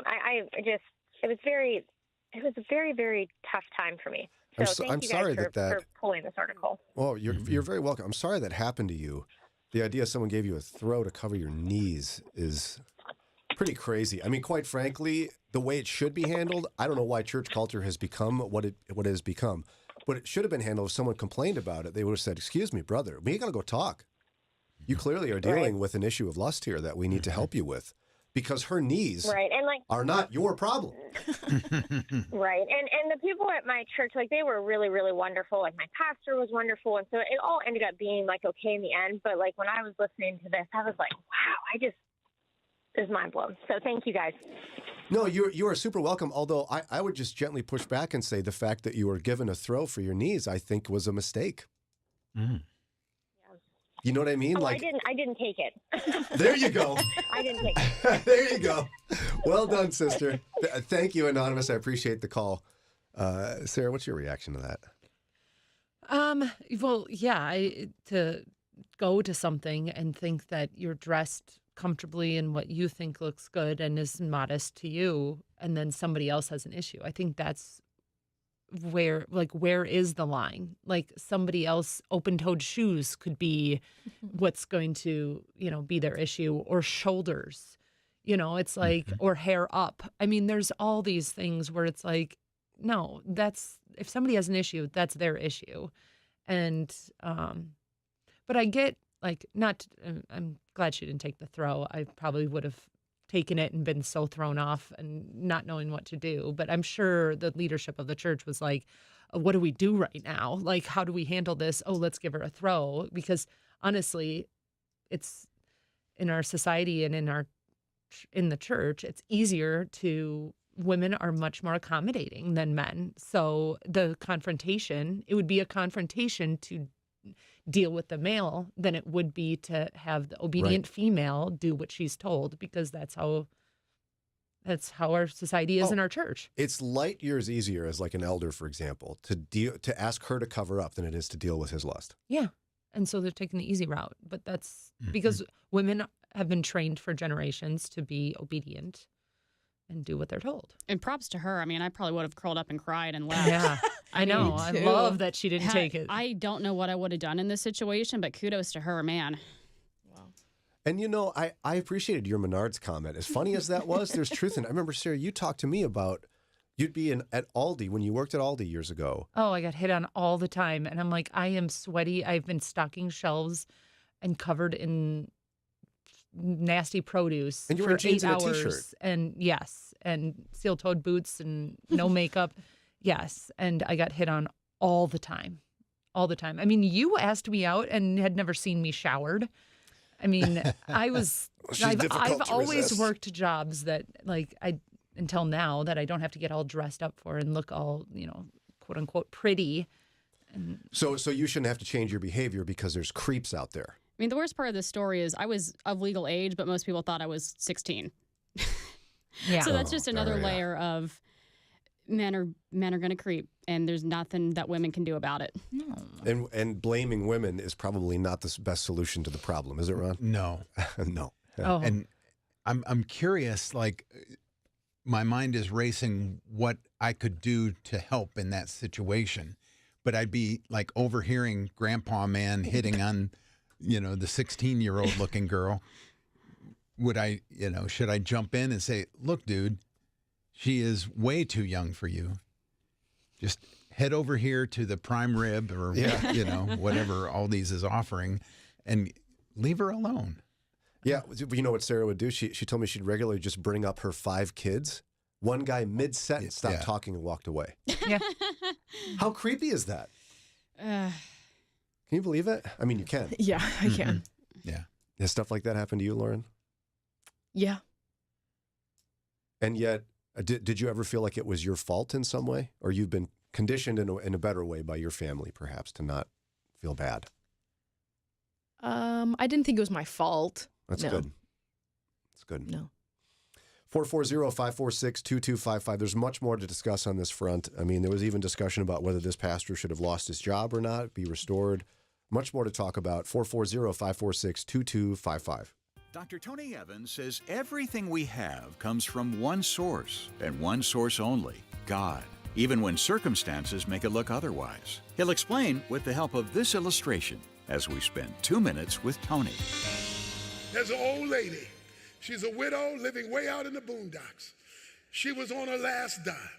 She went to the Lord and said, Lord, you said in your word that you would meet all my needs according to your riches in Christ Jesus. And so based on your word, and I'm going to praise you when you answer it. So based on your word, I believe you're going to feed me. She had a neighbor next door. He was an old man. And the old man was an atheist and always made fun of her faith. He came by her open window and heard her praying. He said, I'm going to show that old woman something. There is no God. So the old man went to the store and bought a couple of bags of groceries. He went and he laid it at the old woman's door. He knocked on the door and went and hid on the side. The lady came to the door, saw the groceries, and said, thank you, Jesus. Thank you, Jesus. Thank you, Jesus. The old man came from around and said, I told you there was no God, because Jesus didn't get that for you. I got that for you, and I don't believe in God. The old lady said, oh, no, that's not what happened. Jesus got it for me. He just let the devil pay for it. You don't have to limit yourself to what people say, circumstances say, what situations say. You got a right to victory. The first and most important thing God has provided for us is a way out of sin and into eternal life. To find out more, visit tonyevans.org and click on the link that says Jesus. Then join us next time for 2 Minutes with Tony. Walkworthy takes place this Saturday in Canton, Ohio, and online. Have you signed up to be at this year's conference for men? If not, what are you waiting for? Join the men from Moody Radio Cleveland for the ministry of Mark Joe, James Ford, and Nick Gatsky, helping you to achieve your highest calling as a man. Walkworthy, Saturday, March 2nd. Register now. Text WALK to 440-546-2255 or go to moodyconferences.com. Moody Radio is thankful for listeners and support from businesses like Duma Meats and Farm Market. Duma Meats and Farm Market, supporting Moody Radio in Cleveland and surrounding areas. More information about Duma Meats and Farm Market is at dumameats.com. Bringing Northeast Ohio and Western Pennsylvania closer to Christ, one conversation at a time. It's Mornings with Brian on Moody Radio, Cleveland.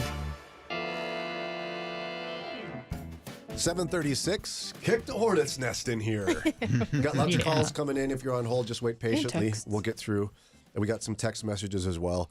As the issue of modesty never ceases to pique tons of interest. Ron and I have talked about this over the years. I remember a number of years ago, it was a yoga pants discussion. Yeah. Yeah, all about the yoga pants. And this time it happens to be a pastor in North Carolina who said something that is universally called wrong. He essentially said if he's on a jury for rape and the woman that was raped was wearing shorts, he'd acquit.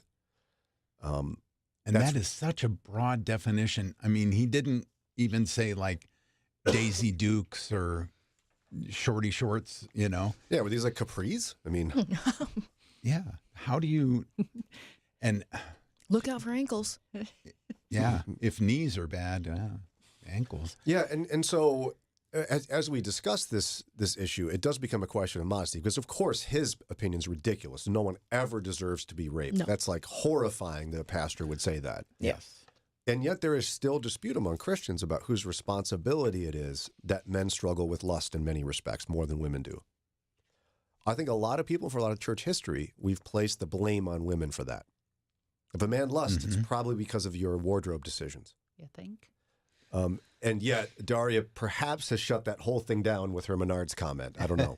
440-546-2255. What are some of the texts we've had coming in? I agree with the ladies. A man's thoughts are not a woman's responsibility, but modesty does have a place. Do you agree with that? Yeah, I think so. I think, I don't remember if it was an email or text. A lot of stuff's been coming in about this week, but someone was talking about, if you're, leading worship at church, you need to dress appropriately.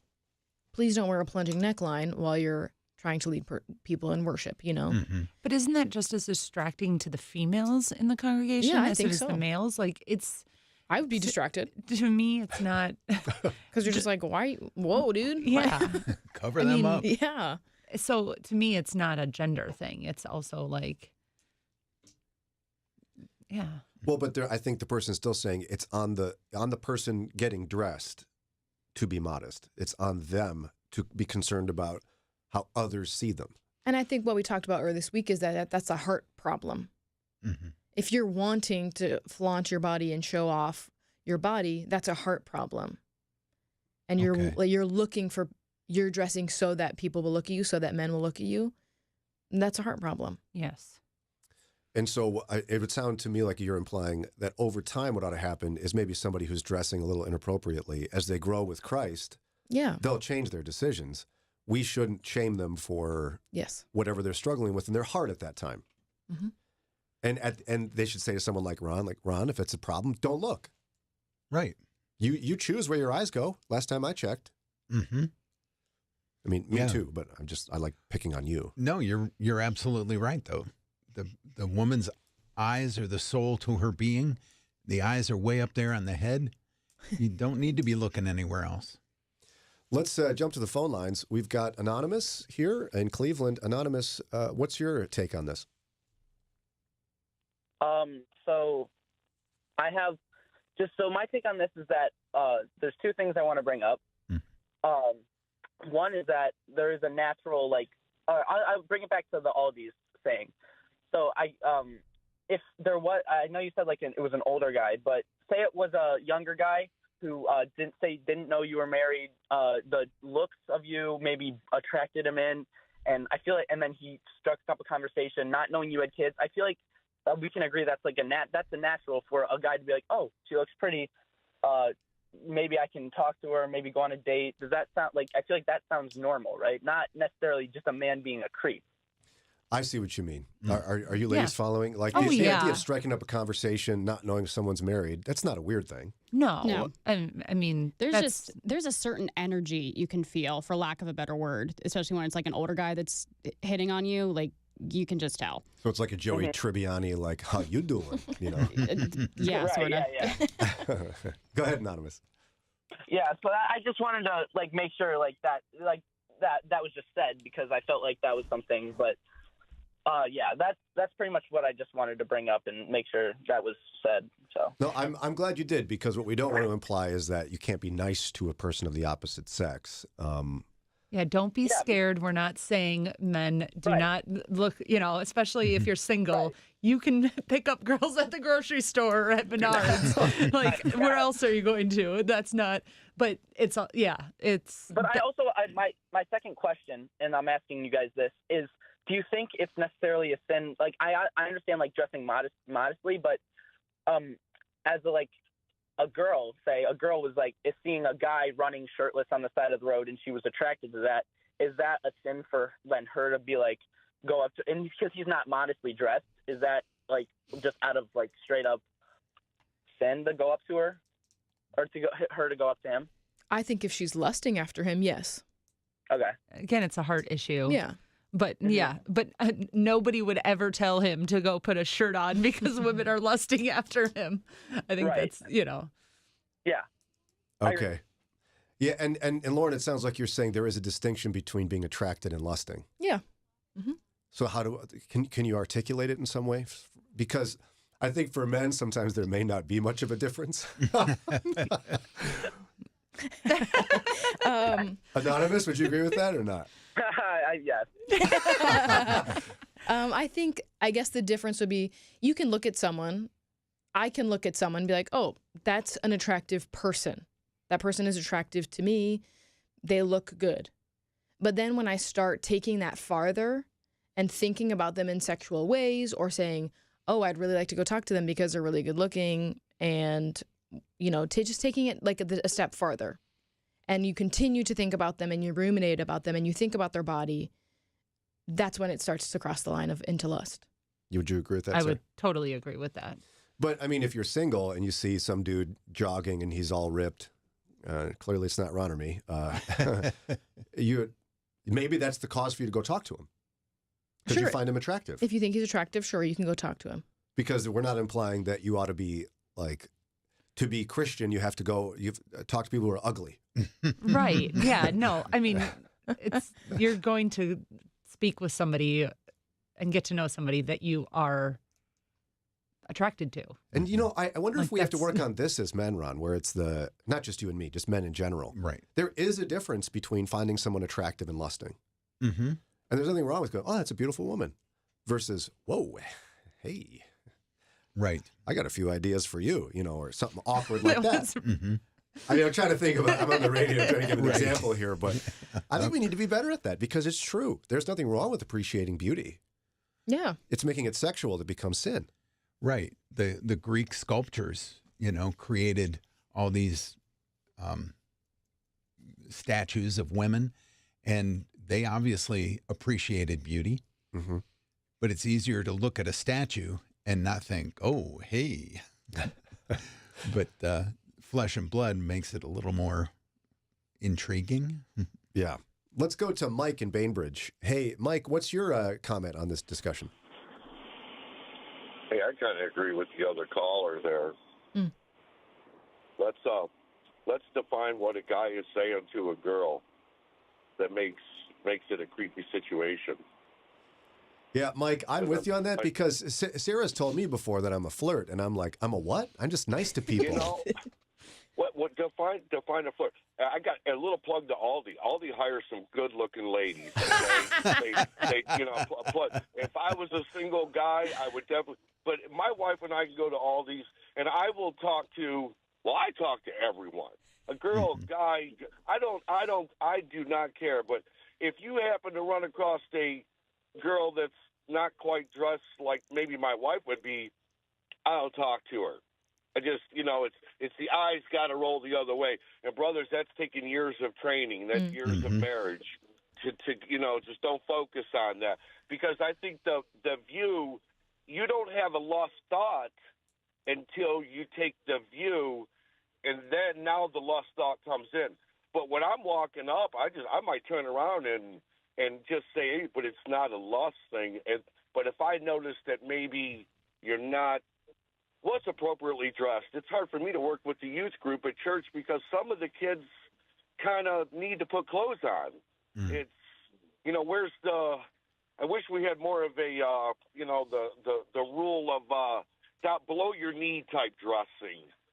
But you take 300 kids, and you're going to have some that aren't, so I don't even want to be seen talking to them. Well, and perhaps the solution to that, Mike, is that somebody in your position is just the guy that's not volunteering in the youth group.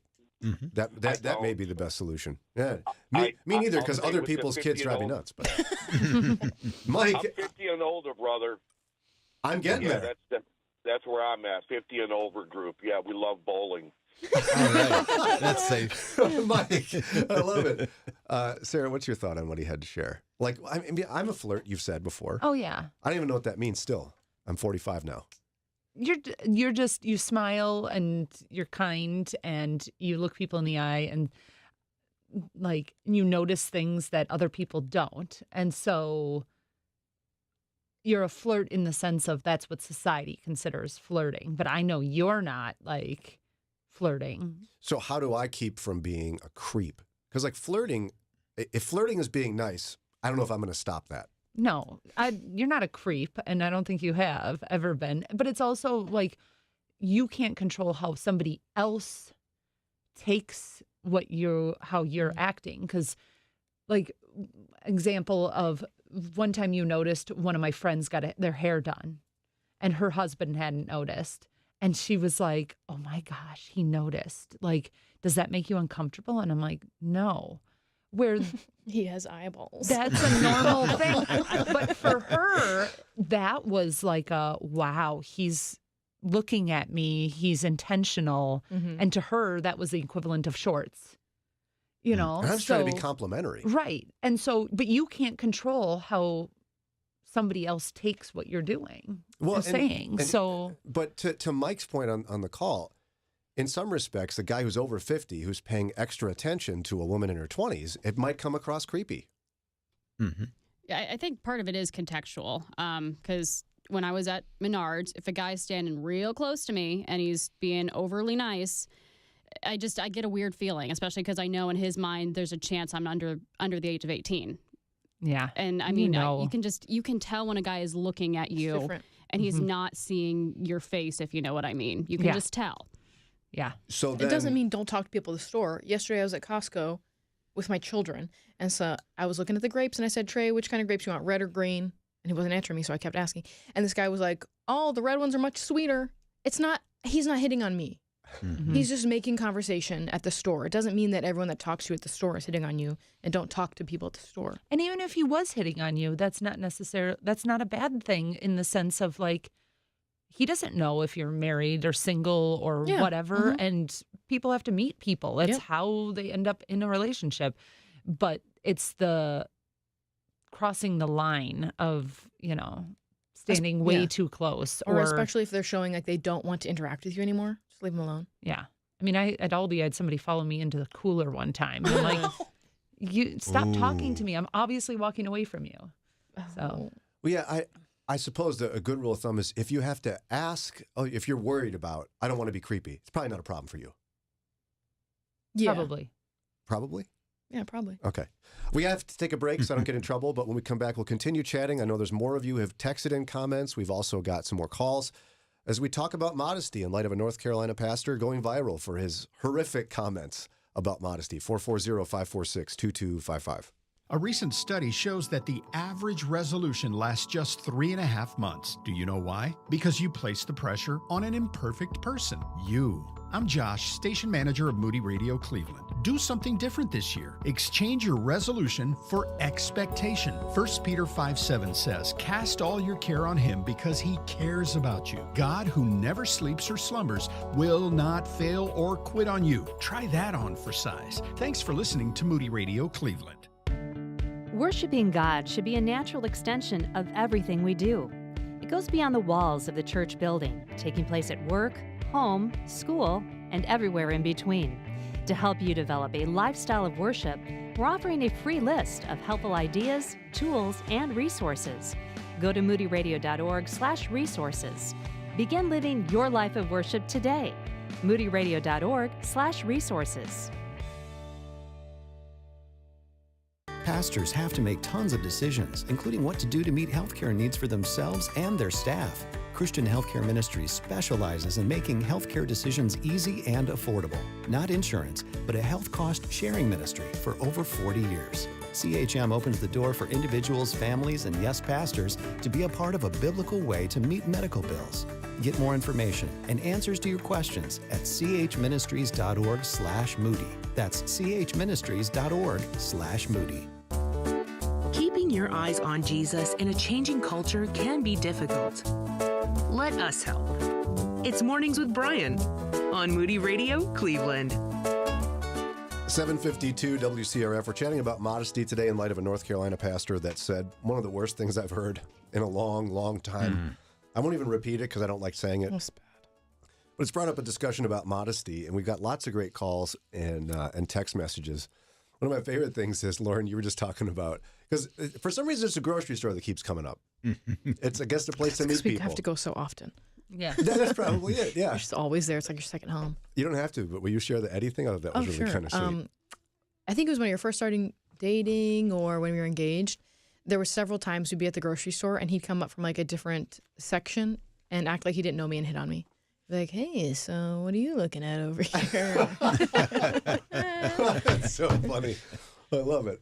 But clearly we got guys nervous about even talking to women now, and that's not what you're trying to say. No, you talked like we do not want it to get to the point in society that men or women are afraid of talking to people in public. Like, walk up to them, talk to them, hit on them if you think they're single and you're interested. Like, who Single cares? and ready to mingle. Like, that's just how. take a clue if they're not interested. Right. And walk away. Right. And it's hard to explain, but you know when the vibes are off, when they're being weird and creepy. And like- not just actually interested in getting to know you. Right. Because, like, if you're approaching someone, you're like, okay, this is an interesting person versus there's other things about, like, their body or whatever that I'm interested in. Like, women can smell that. Yeah. Like, my husband, we technically met over Facebook. He messaged me out of the blue. I didn't even know who this guy was. But I could just tell the intent behind his words were, this is an interesting person. I'd like to get to know them better. Yeah. So, a couple years later, I married him. Yeah, because he saw the picture of you snuggling with a baby goat. Yep. And he was like, that's the woman for me. That's pretty much how it happened. It's one of my favorite stories. It's great. All right, let's go to Dave. Dave's on the line here. Hey, Dave, what would you like to add to this? Good morning. Morning. First off, when I married Elizabeth in 2000, we went to the Wesleyan Methodist Church, and it was refreshing. The ladies there practiced modesty. The sleeves were at least halfway down the upper arm, skirts below the knees. It didn't have distraction drawing me to somewhere that I didn't need to go. And when I'm walking around the store, at the rec center, I'll say good morning and greet people, and that's about it. When I'm walking past a lady, I'll look at her hair, the back of her head, or look at her eyes. If she turns around, I'm not looking at somewhere else. It makes it easy for me to keep my eyes where they should be. There you go. So you're saying it is helpful if women dress modestly for men to not stumble. It makes it easier, but it's a two-way street. Mm-hmm. I would like define not just the color, but all of us, define modesty. Like, It's hard. where do you draw the line as far as appropriate? Because I'm just thinking, like, when you said that women were covered up, so it made it easier. Like, and Lauren and I have talked about this. Like, I work in a corporate office where men wear 3-piece suits, very nice, very expensive, custom-made, high-end suits.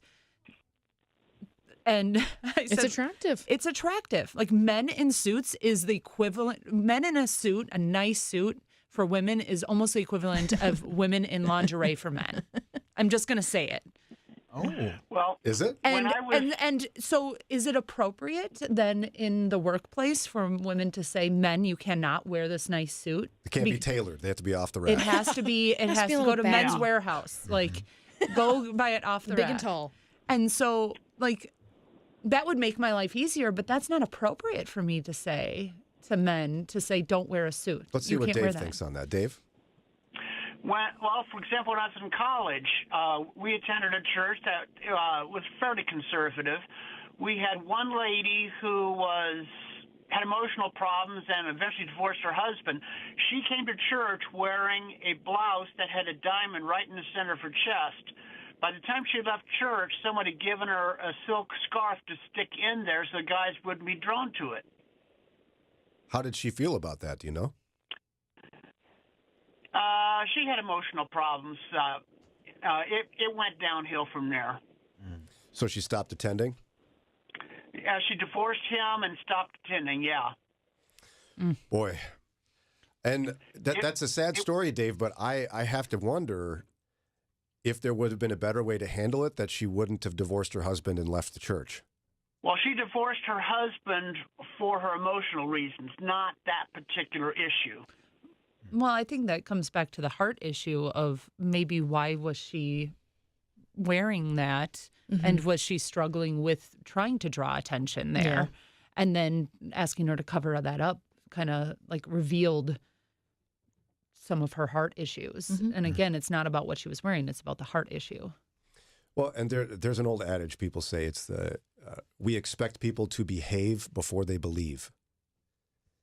Yeah. And that is not the way it's supposed to work. I did an interview. One of my first radio interviews was with a pastor. I forget his name, but the book was called Hullabaloo, because it's a word I like. He's a pastor in Vegas, and like in the heart of Vegas, the downtown strip and everything. And he talked about the complexity of his ministry life when you had people, he wanted people to come in who were dancers. Sure. But they even prostitutes are welcome in the church. Sure. And they would not come appropriately dressed, quote unquote. Like they wouldn't fit in that Methodist church he was talking about. They probably don't have those clothes. No. And they probably wore their most modest outfit. And for them, that was modest. And so, and also, by the way, they couldn't quit their job right away because they'd be destitute. Right. And so he talked about having to deal with the complexities of those things and how he learned very quickly you can't expect people to behave before they believe. And if we create that standard, no one's going to come in and get saved. I mean, Sarah and I, in a totally different sense in terms of the way people dressed. We went to a church in Chicago that used to be in a really rough neighborhood, but it was becoming gentrified. It was right by the campus of the Moody Bible Institute. And the church staff were really passionate about welcoming homeless people. You remember this, Sarah? And so they're like, we got to welcome people in here. It's even they invited all the members to think about moving into the neighborhood. And so they invited a local, like the new apartment building to come where you can, buy a condo. Went in the basement, starting at $400,000. Oh, wow. We were like, what? And people are dressed casually for church in nicer clothes than Sarah and I owned, like combined. You put all of value of clothes. Oh, I would get so anxious getting ready to go to church there because it was, I didn't have stuff that lived up to the standard of what everyone else was wearing. Nobody homeless was going to go to that church. It never happened. No, it wouldn't. Because they'd feel so uncomfortable in there. Not to say they're doing something wrong. I thought that their goal was misplaced. Welcome the wealthy into your church. Maybe that's your ministry. Awesome. But I don't know. I think this is a major problem where we expect people to behave before they believe. And that's not how it works. Yeah. I'm still learning how to behave. Duh. People listen like, amen. But there's truth in that. It's a lifelong journey of following Jesus and conforming your heart and your mind and your actions. Yeah, sanctification is a process. It's not an immediate thing. That's what you do. That's what you get that when you go to Moody. You say it better like that. We could certainly continue this discussion if you'd like to. Follow up Friday, 440-546-2255, 440-546-2255. Here's Ron's news.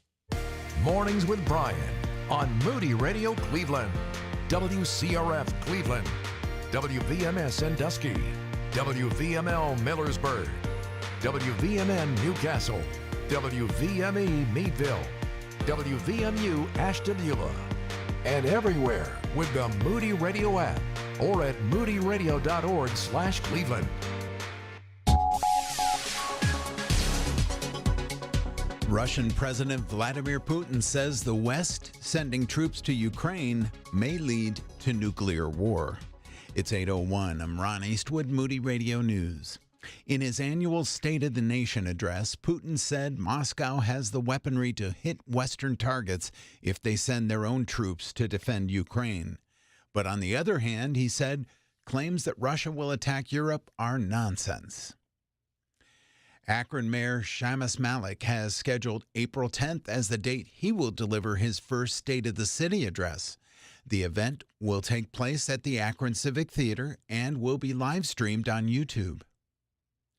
And Lake Trans says it has a surplus of $22 million of COVID-19 relief money, and $12 million of that will be returned to taxpayers over the next year.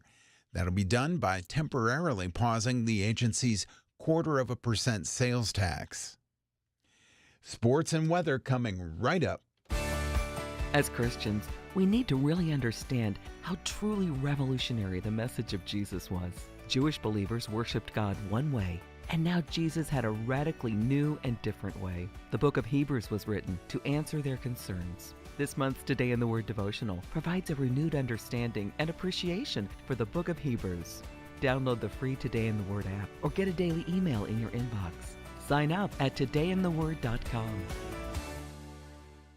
In sports, bad news. The Blue Jackets fell to the Hurricanes 4-2, and the Penguins were beat by the Kraken 2-0. Here's your Moody Radio Cleveland forecast, and it's a little better. Mostly sunny this morning, then partly sunny with a chance of rain showers this afternoon. A little bit warmer with the highs in the lower 50s. At last check, clear skies. 31 the temperature in Cleveland, 28 Akron and Canton, 28 in Lorain, Elyria as well.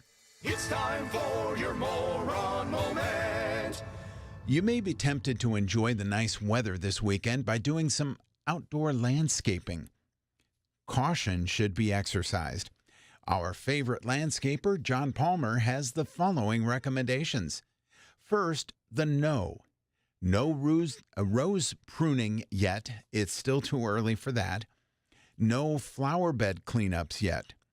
Ground nesting pollinators are still hibernating beneath the litter. Now for the yes.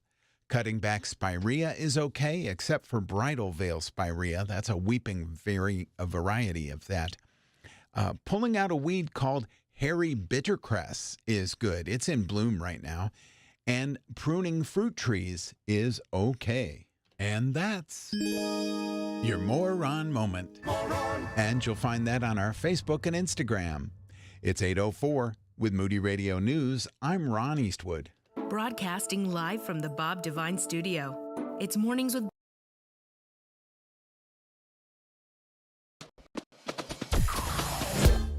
Mornings with Brian.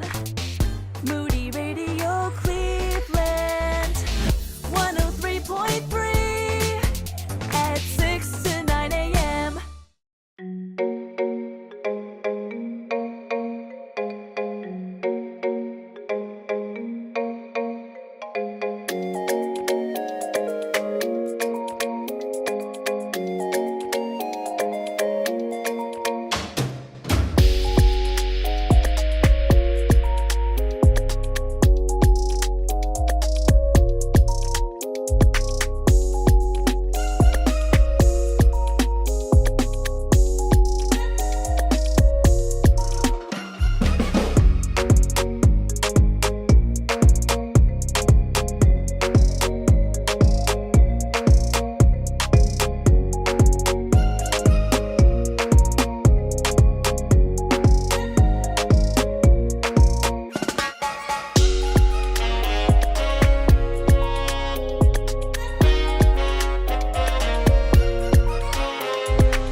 David Crowder Band on Moody Radio. It's 8:07 on Mornings with Brian. Tomorrow's Walk Worthy. Guys, I can't wait for the big day. The whole team will be there. It's going to be amazing. There's a few seats left if you want to go. Just text WALK to 440-546-2255. Tomorrow at Canton Baptist Temple. Our team's headed over there after the show to just kind of get set up and do the whole thing. I'm so excited. Okay, and the people at Canton Baptist are just the best. They are. They are. I mean, Robert and Sheila, Katie, Logan. They're just the best. We love you guys. Pastor Mike. All right, so if you're just tuning in, we've been chatting because of a North Carolina pastor's sermon where he addressed modesty in one of the worst ways I've ever heard. Mm-hmm. Modesty is still a really important discussion for Christians, and lots of comments are coming in. And the women on the team, plus my wife Sara, who's in today, have been chatting about how really the church, in your opinions, if I'm summarizing this correctly, has gotten it wrong over the years in blaming women for men lusting. Yeah. Mm-hmm. That you're saying men should take responsibility for their own lust. You have to take every thought captive. We shouldn't. The person you sin against is not the one who has to take every thought captive. And we've got some interesting calls and text messages. There's one text I wanted to address because it's a good point. Yeah, Brian, before the break you had said, we expect people to behave before they believe. And the listener asked, how do you make room in that statement for men who struggle with lust? Right. I think, so the comment I made was, I think we get it backwards. We expect people to behave before they believe. So someone will visit a church, not being a believer, not understanding church culture, and they'll be scared off because we're offended by what they're wearing or what they said or a swear word they said. And that's not how it's supposed to work. It's supposed to be a welcoming place for people to come and learn about Jesus and slowly conform their life to him as they commit their life to him. What I would tell you is that, do we stop serving communion because somebody is an alcoholic? A lot of churches serve wine. Mm-hmm. Does that person go to the pastor and say, excuse me, how dare you serve wine at this church? I'm struggling with alcoholism. You must stop this now and go to grape juice. No, they don't do that. There's an alternative offered. Right. It's the same thing. If a guy's struggling with lust so badly that he really can't focus during worship, he needs help. Right. And I don't know why we've been so reluctant to do that. Like the whole knee thing. I mean, I love you, Sara, but if there was a lineup of knees, somebody took knees and made me look at a lineup of knees. I don't know if I could pick yours out of a lineup. And I don't pay attention to your knees. I'm sure they're beautiful. Yeah, if knees are what you're attracted to, then okay. And so if one guy struggles with lust because he really likes knees and finds them attractive, so now every woman in the church has to cover her knees? That's outrageous. Right. People have all sorts of weird attractions. Yeah, for some guys, you brought it up earlier. It's hair put up in a ponytail. Yeah, and that's the thing. Where do you draw the line? Do we start covering? Do women start covering their heads?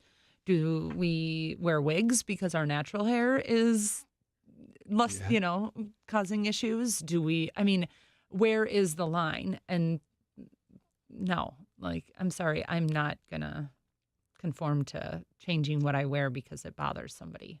Well, and I think we as men need to really rethink some of this. Yes. Because a lot of the purity culture was blaming women.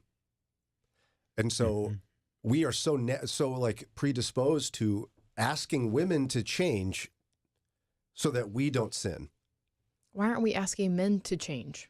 Right. In the way they think. Right. Be responsible for your thoughts. Like Yeah. you said, take every thought captive to the word of God. Well, those are thoughts. Yeah.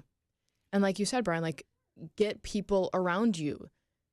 Just because lust is one of those sins that is more shameful than others, we feel more shame about it, doesn't mean you get a pass to not get people around you to help you overcome that sin. Right.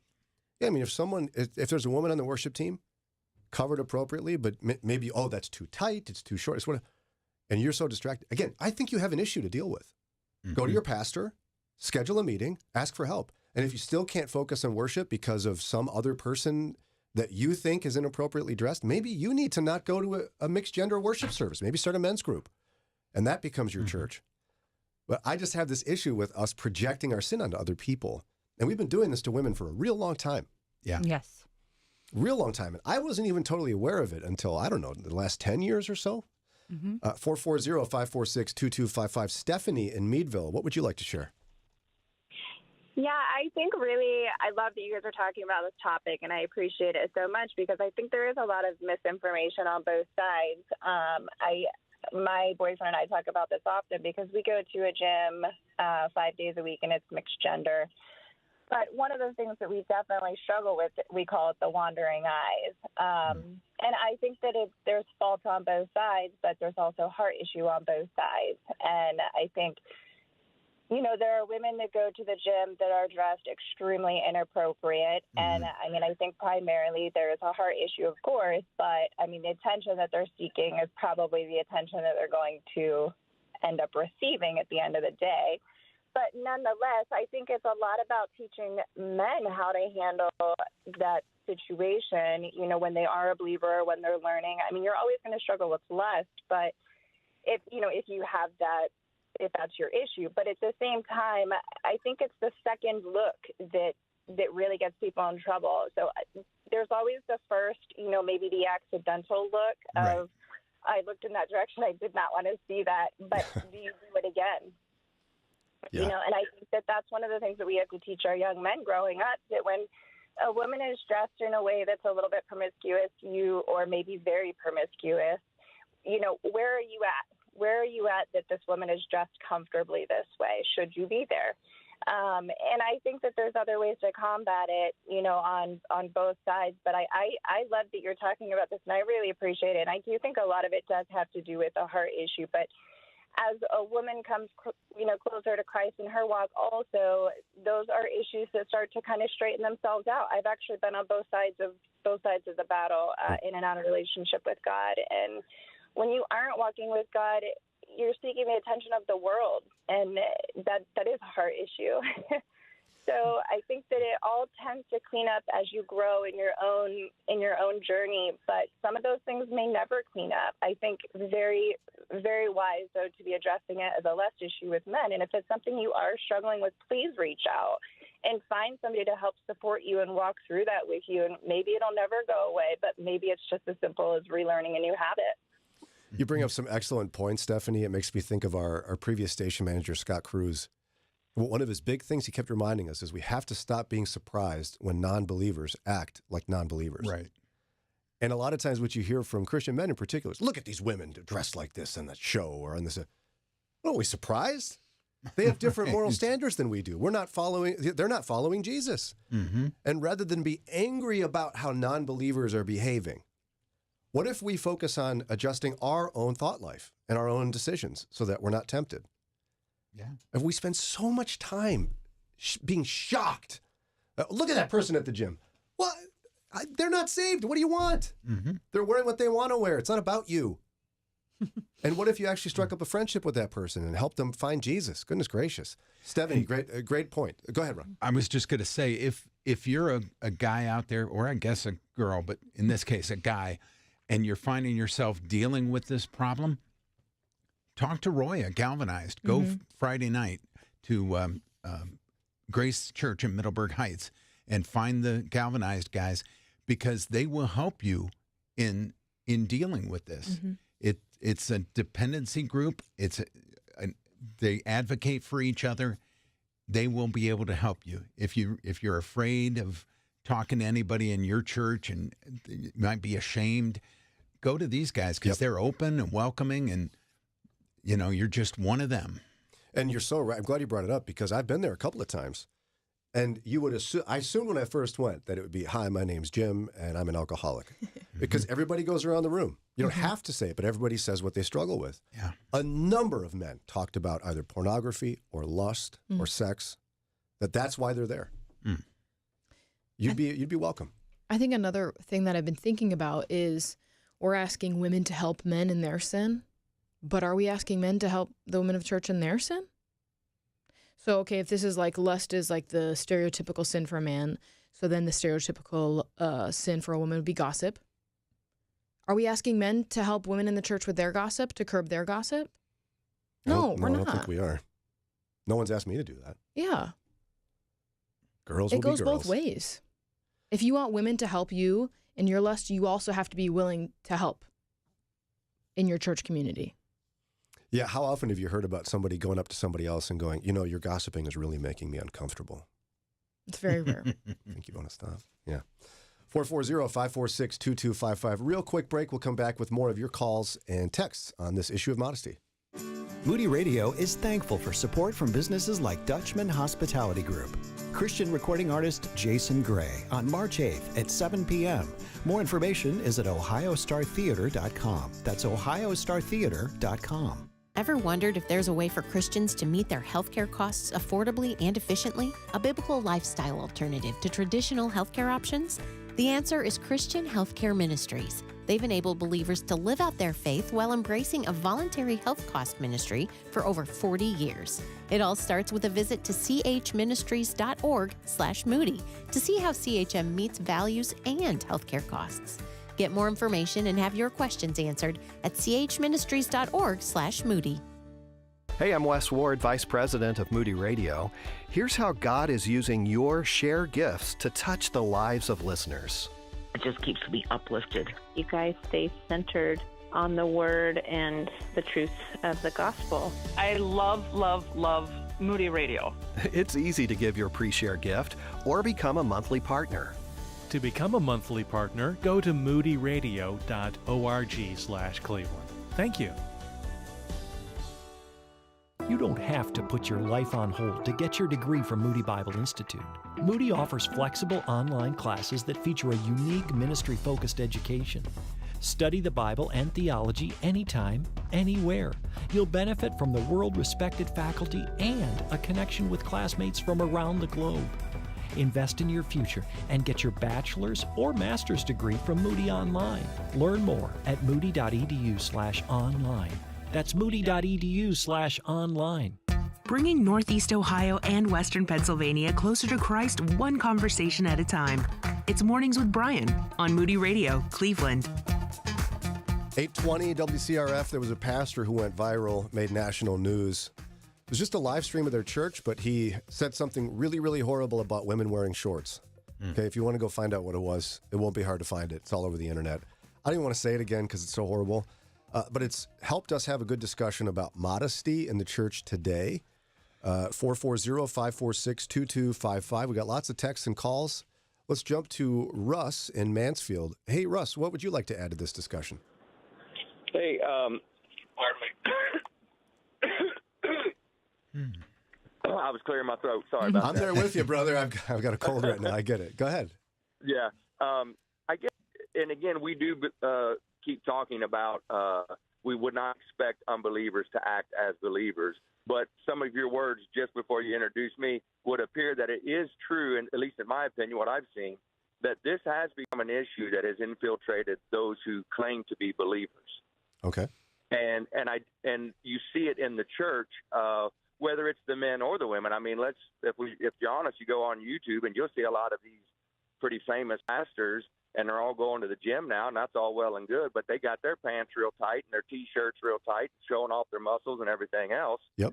And so I think it's on both sides. I guess my question would be, are we as individuals who claim to be in Christ, are we willing to ask the question, is there any area of my life that God doesn't have a say-so in? And I think sometimes we have this tendency to say, but that doesn't have anything to do with being a Christian. That's not really what this is all about. And so we don't even allow God to even have a voice to say, well, you know what? For you, my son, for you, my daughter, I'd like for you to be a little bit closer to me in this area. And this isn't for the next guy, this is for you. Would you be willing to do that for me? And if we was to have a heart like that intimacy with Jesus, not to preach it to everybody else, but that I would shore up my life with him, no matter what area it is, we'd probably be a little better off. Preach, Russ. No, I love how you put that. One of our guiding verses on the show is Romans 12:2, to let God transform you into a new person by changing the way you think. Romans 12 is my favorite chapter because Paul then goes through a series of examples where he's challenging people. No, let God transform this part of your life. Like one of them, he says, don't just pretend to love people. Actually love them. It's like, oh, that cuts close. You're saying we actually have to grow in holiness. But I think, see, here's the thing. I think in the church, we've spent far too much time, in America in particular, worried about intellectual aspects of faith.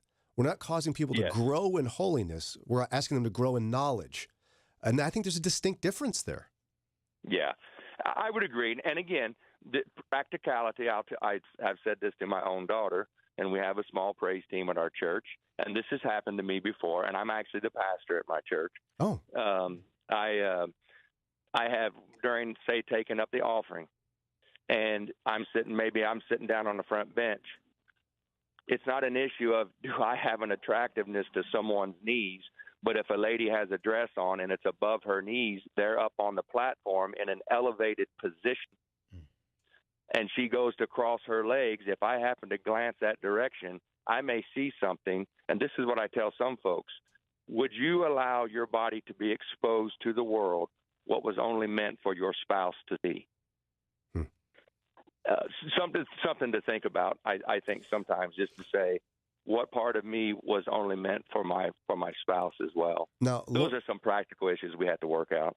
Lauren, you were nodding to that. Can you explain what you meant when you were nodding? Because he couldn't see you, obviously. Yeah. I think when you're on something like the worship team and you are like on an elevated platform, you do have to think about that. Yeah. Just like you have to teach little girls to cross their legs when they're wearing dresses and skirts. And as a woman, I would want, if there was a chance of me exposing myself in a way, I would hope that somebody would come up and give me a shawl and cover me up for me, not for somebody else. Yeah. And that's the difference. Yes. That's the covering up is for me and to feel comfortable and safe. Yeah. And me honoring God. Yeah. Yes. Not about somebody else. And that's the distinction there. Yeah, that's you respecting your own body and someone else respecting you enough to let you know, hey, I don't think you meant for this to happen, but we saw this. Yeah. I heard you agreeing, Pastor Russ. What else would you like to add to that? Go ahead. Oh, I have to run, so I appreciate getting to talk to y'all this morning. I don't live close by, but I caught your radio station, and I appreciate y'all digging into the weeds, because it is some things that we probably need to talk about. Yeah. But may God help us to have hearts that will say, well, you remember what Mother Mary said to him at the wedding of Canaan: whatever he says to you, do it. I love that. Give a shout out to your church pastor in case somebody wants to visit. Oh, we're all the way over here in Shiloh, Ohio, Wesley Evangelical Church in Shiloh, Ohio. So if you're out in that area, go stop by and see Pastor Russ. I appreciate your contribution today, Pastor. Yes. Thank you all. Have a great day. Yeah, I love the way he framed that. You know, that's beautiful. 440-546-2255. Let's go to Bridget in Cleveland. Bridget, what would you like to add to this discussion? Bridget, you with us? Oh, we'll try her again here in just a minute. But Sara, you've talked more with our girls about modesty than I have. I've talked to them a little bit about, high school, teenage boys. Yeah. There's pretty much one thing they're thinking about. But you have a different discussion with them. Yeah. I mean, I was just texting with one of our daughters who's going on a trip and looking for a new bathing suit. And I was like, I just don't think that's covers enough. But we have conversation of not what that's going to do to somebody that sees you wearing that, but what is your reason for wanting to wear that? Is it because you're trying to attract somebody's gaze or trying to be attractive to somebody else? Or is it that you just like it and it fits in with what, all your friends are wearing? Because you don't want to be so different that draws attention either.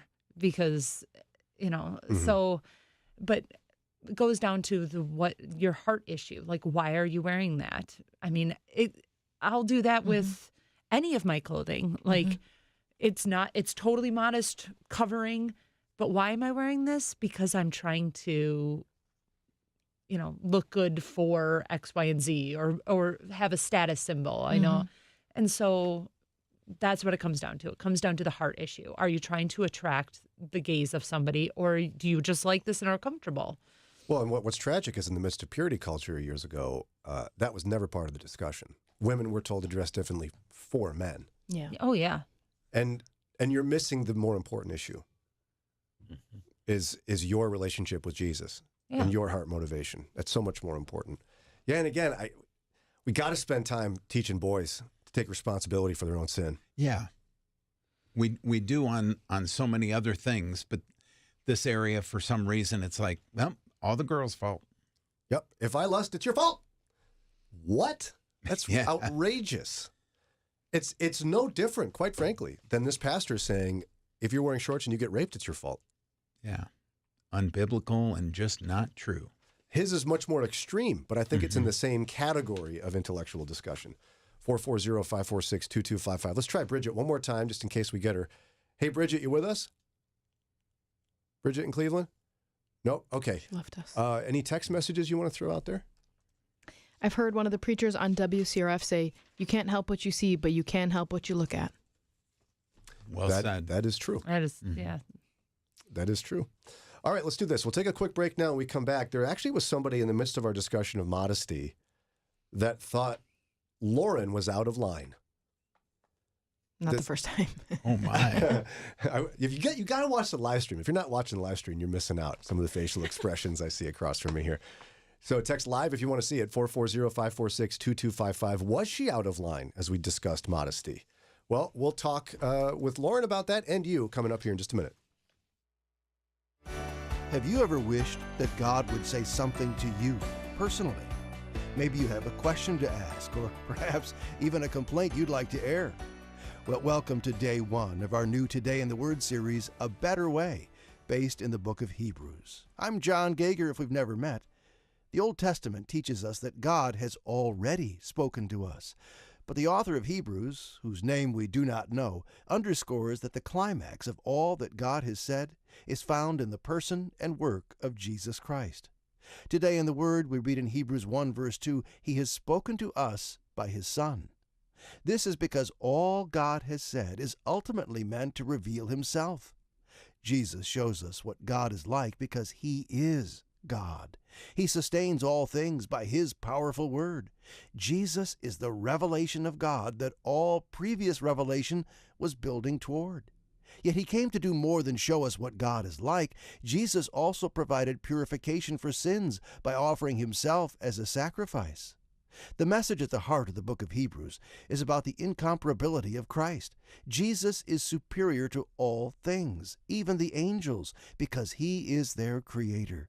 He is the sacrifice that surpasses any other sacrifice that may be offered for sin, even those that God Himself prescribed in the law of Moses. Jesus is the only way to God. Have you ever received Jesus as the leader of your life, asked Him to forgive you for your wrongdoing, your sins? You can do that right now. A friend is glad to pray with you when you call 888-NEED-HIM. There's nothing to buy because there's nothing to sell. So why not get this issue settled right now when you call 888-NEED-HIM. That's 888-NEED-HIM. Our website, todayintheword.org.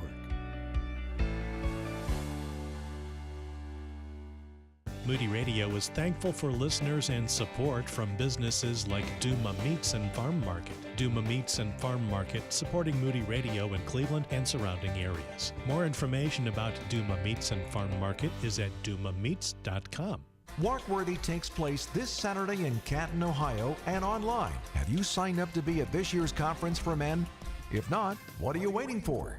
Join the men from Moody Radio Cleveland for the ministry of Mark Joe, James Ford, and Nick Gatsky, helping you to achieve your highest calling as a man. Walkworthy, Saturday, March 2nd. Register now. Text WALK to 440-546-2255 or go to moodyconferences.com. Boundless Show. This is Lisa Anderson, and coming up this weekend on The Boundless Show, how can a young adult practice a healthy lifestyle? I mean, after all, our bodies are temples.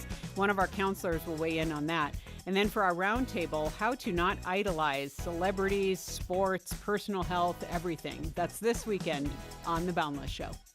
Boundless here on Moody Radio Cleveland on Saturday afternoons at 3:30.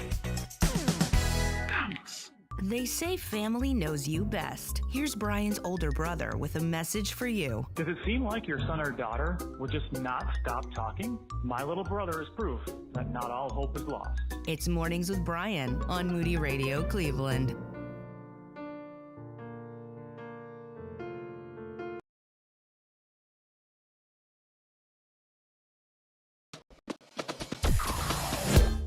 Mornings with Brian.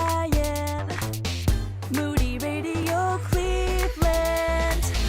103.3 at 6 to 9 a.m.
$8:35. This time tomorrow, we'll be launching into Walkworthy. Wow. I can't wait. Mm-hmm. It's going to be amazing. There's a few seats left, just a few. So text WALK to 440-546-2255. And we'd love to see you there. Again, WCRF Mornings with Brian. We've been having a great discussion today as my wife Sarah's joined us all morning. Thank you again, my dear. Happy to be here.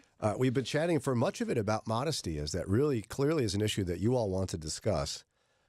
Another aspect of this discussion of whose responsibility is it when men are struggling with lust is we got a call that someone did not want to share this themselves on the air, but they gave you permission to. Daria, would you share that? Yeah, so this lady called in and said when she was 12, she was wearing a special church outfit that her mother had gotten for her. She's 12 years old. It's like, I think she said corduroy and the baggy turtleneck. Goes to church, and another woman there called her, let's just say a vulgar name. For a prostitute. Yes. At church, this another woman at church, and then made the entire lesson at youth group about how horrible this 12-year-old's turtleneck was. Wow. Oh. So she said, in her opinion, sometimes women can be just as toxic and perpetuate this type of men are never at fault type of culture as well. Can you ladies speak to that? Lauren, how about you first? Because we haven't covered this yet. Yeah. She's saying women are just as responsible for being harsh to women on modesty. Yeah, I think so. Oh, 100%. You've experienced this? Women are mean to other women. That's a problem in and of itself. I don't know if I've experienced it myself. Nothing's like coming to mind, but I also don't have a great memory. But yeah, I can. Yeah, we're asking women to dress a certain way based upon how we think men need help. Is that all? Is there any aspect of it, do you think, that could be jealousy? Like an older woman seeing a younger woman and going, oh, she looks so good. I wish I still looked like that. So now I'm going to punish her. I don't know. I'm asking. I don't know. I think it's like that older woman in that situation. There's probably some trauma, and if she thinks a 12-year-old wearing a turtleneck looks like that, or anything, I mean, then to me it reveals more of the trauma she went through when she was that age. That, or it says a lot about her husband or some other man in her life. Yes. That Has she's issues aware with of that. a struggle that they have. That she's aware of someone who would be sexually attracted to a 12-year-old in a turtleneck. Right. But think of the damage that did to that 12-year-old. Yeah, that's really sad. And her peers. I mean, I can't even imagine. That could be so scarring. I could see somebody never going back to church again. Mm-hmm. Yeah, and we're getting texts all morning saying, like, well, there has to be a line. There is something that's modest and immodest. This is exactly the example of where does it end? A turtleneck? A turtleneck, Brian? I mean, sometimes, depending on how a woman is built, it doesn't even matter what she's wearing. They will call her names because of the body God has given her. Yeah. Because the same outfit on two different women and two different body types, one is sexual and one is not. Right. Because of the body God gave her. Yes. That's not something and- she can control. She should embrace what the wonderful body God gave her. Well, yeah, I'm going to figure out how to say this in a way that's not super awkward, but so I was in a Christian band. We were awesome. No, you can't ever hear any of the music we recorded. It was pre-digital age. We were called Upward Call, We have obviously. CDs. Can Yeah, you we do. send those to us, please? No, they're gone. Not you, Yes. Sarah. I'm talking to They're Sarah. gone. They're Not gone. you. I'm going to burn them. But nonetheless, there was a couple of us similar age, but then some people who were like maybe 15, 20 years older than us in this group, variety of ages. And there was an older woman who was in charge of like scheduling the appearances for us. And she came up in a panic to some of us. What are we going to do about Marissa's, Chest. Yeah. And now Marissa never wore anything inappropriate. She just happened to have been built She's well endowed. generously. And she was It's not very her modest fault. about it, but there really was nothing she could do Any shirt, it's going to be tight. apart from like abusing herself, like tying herself down somehow. I don't know. I mean, something that would be so inappropriate and off the charts. And this is kind of what you're saying, right? It's like, where is the line? If for some people, there's really nothing they can do about the way they were made. Yeah. Other than wear a tent. Yeah. Which isn't fair to have them wear that either. But I think what some men texting are longing for, and I'm going to speak for them in this, they're longing for the three of you to say, there is a line and it's not a man's fault. I agree and I disagree. Explain. So as a woman, I dress a certain way because it makes me feel comfortable and I have respect for my own body. At the same time, I am respectful of other people that might see me. They're nowhere near my primary thought when I'm getting dressed in the morning. So I think women, you need to be responsible for you, and you need to realize that certain things might cause issues. But men, you also need to deal with you and realize you might have a lust issue. So there is a line, Sarah and Lauren. There's a line. There's men out there who I just can't believe that you won't say there's a line somewhere. No, I do. I'm gonna be the problem here and say there is no line. A woman can wear whatever she wants when it comes to a relationship or interaction with a man. Not between her and God. There's a line on modesty on her relationship of honoring her body with God, but has nothing to do with men. I'm like, women can do that, has nothing to do with men at all. They should be able to wear whatever they want, whenever they want, and have no issue. It should not be an issue at all between her and men in the room, only between her and God. Lauren, fight with my wife. Go ahead. I'm not going to fight with her. What's your take on what she said? I don't know. It's hard to get around at the end of the day. It is a heart problem. As if someone is out looking for ways to get someone to be attracted to them, or me as a woman, I'm wearing nice, lavish jewelry because I want other women to think of me as rich. or I'm wearing the, nicest new Louis Vuitton purse because I want women to be jealous of me. It doesn't matter whether it's a woman or a man. If we are asking people to look at us and we're choosing our outfits based upon that, it's a problem. You could be covered up to the neck, but you still have your nice jewelry on because you want other people to look at you, then that's a problem. And we don't get to choose what that problem is for other people. If we can't say what's in their heart until we actually know them and they've told us that. Okay, so there's some guy out there going, okay, ladies, but what do we do? Let's say you're in Florida. No, not even Florida. It's summertime in Ohio, and your church happens to be by the beach. A woman comes in wearing a bikini top to worship. Tell me you do something. Do something. Cover her up, right? If you don't have a relationship with her and she's not a member of the congregation, she's a visitor, no, you talk to her and you have a relationship and you seek that out and say, hey, and find out the reason why. And you preemptively talk to other people and say, don't you say anything to her. Right. Who knows? What if she was out running on the beach and something happened to her and she came in there for safety and this was the place because she, whatever. Like, you don't know the story. Someone stole her cover up.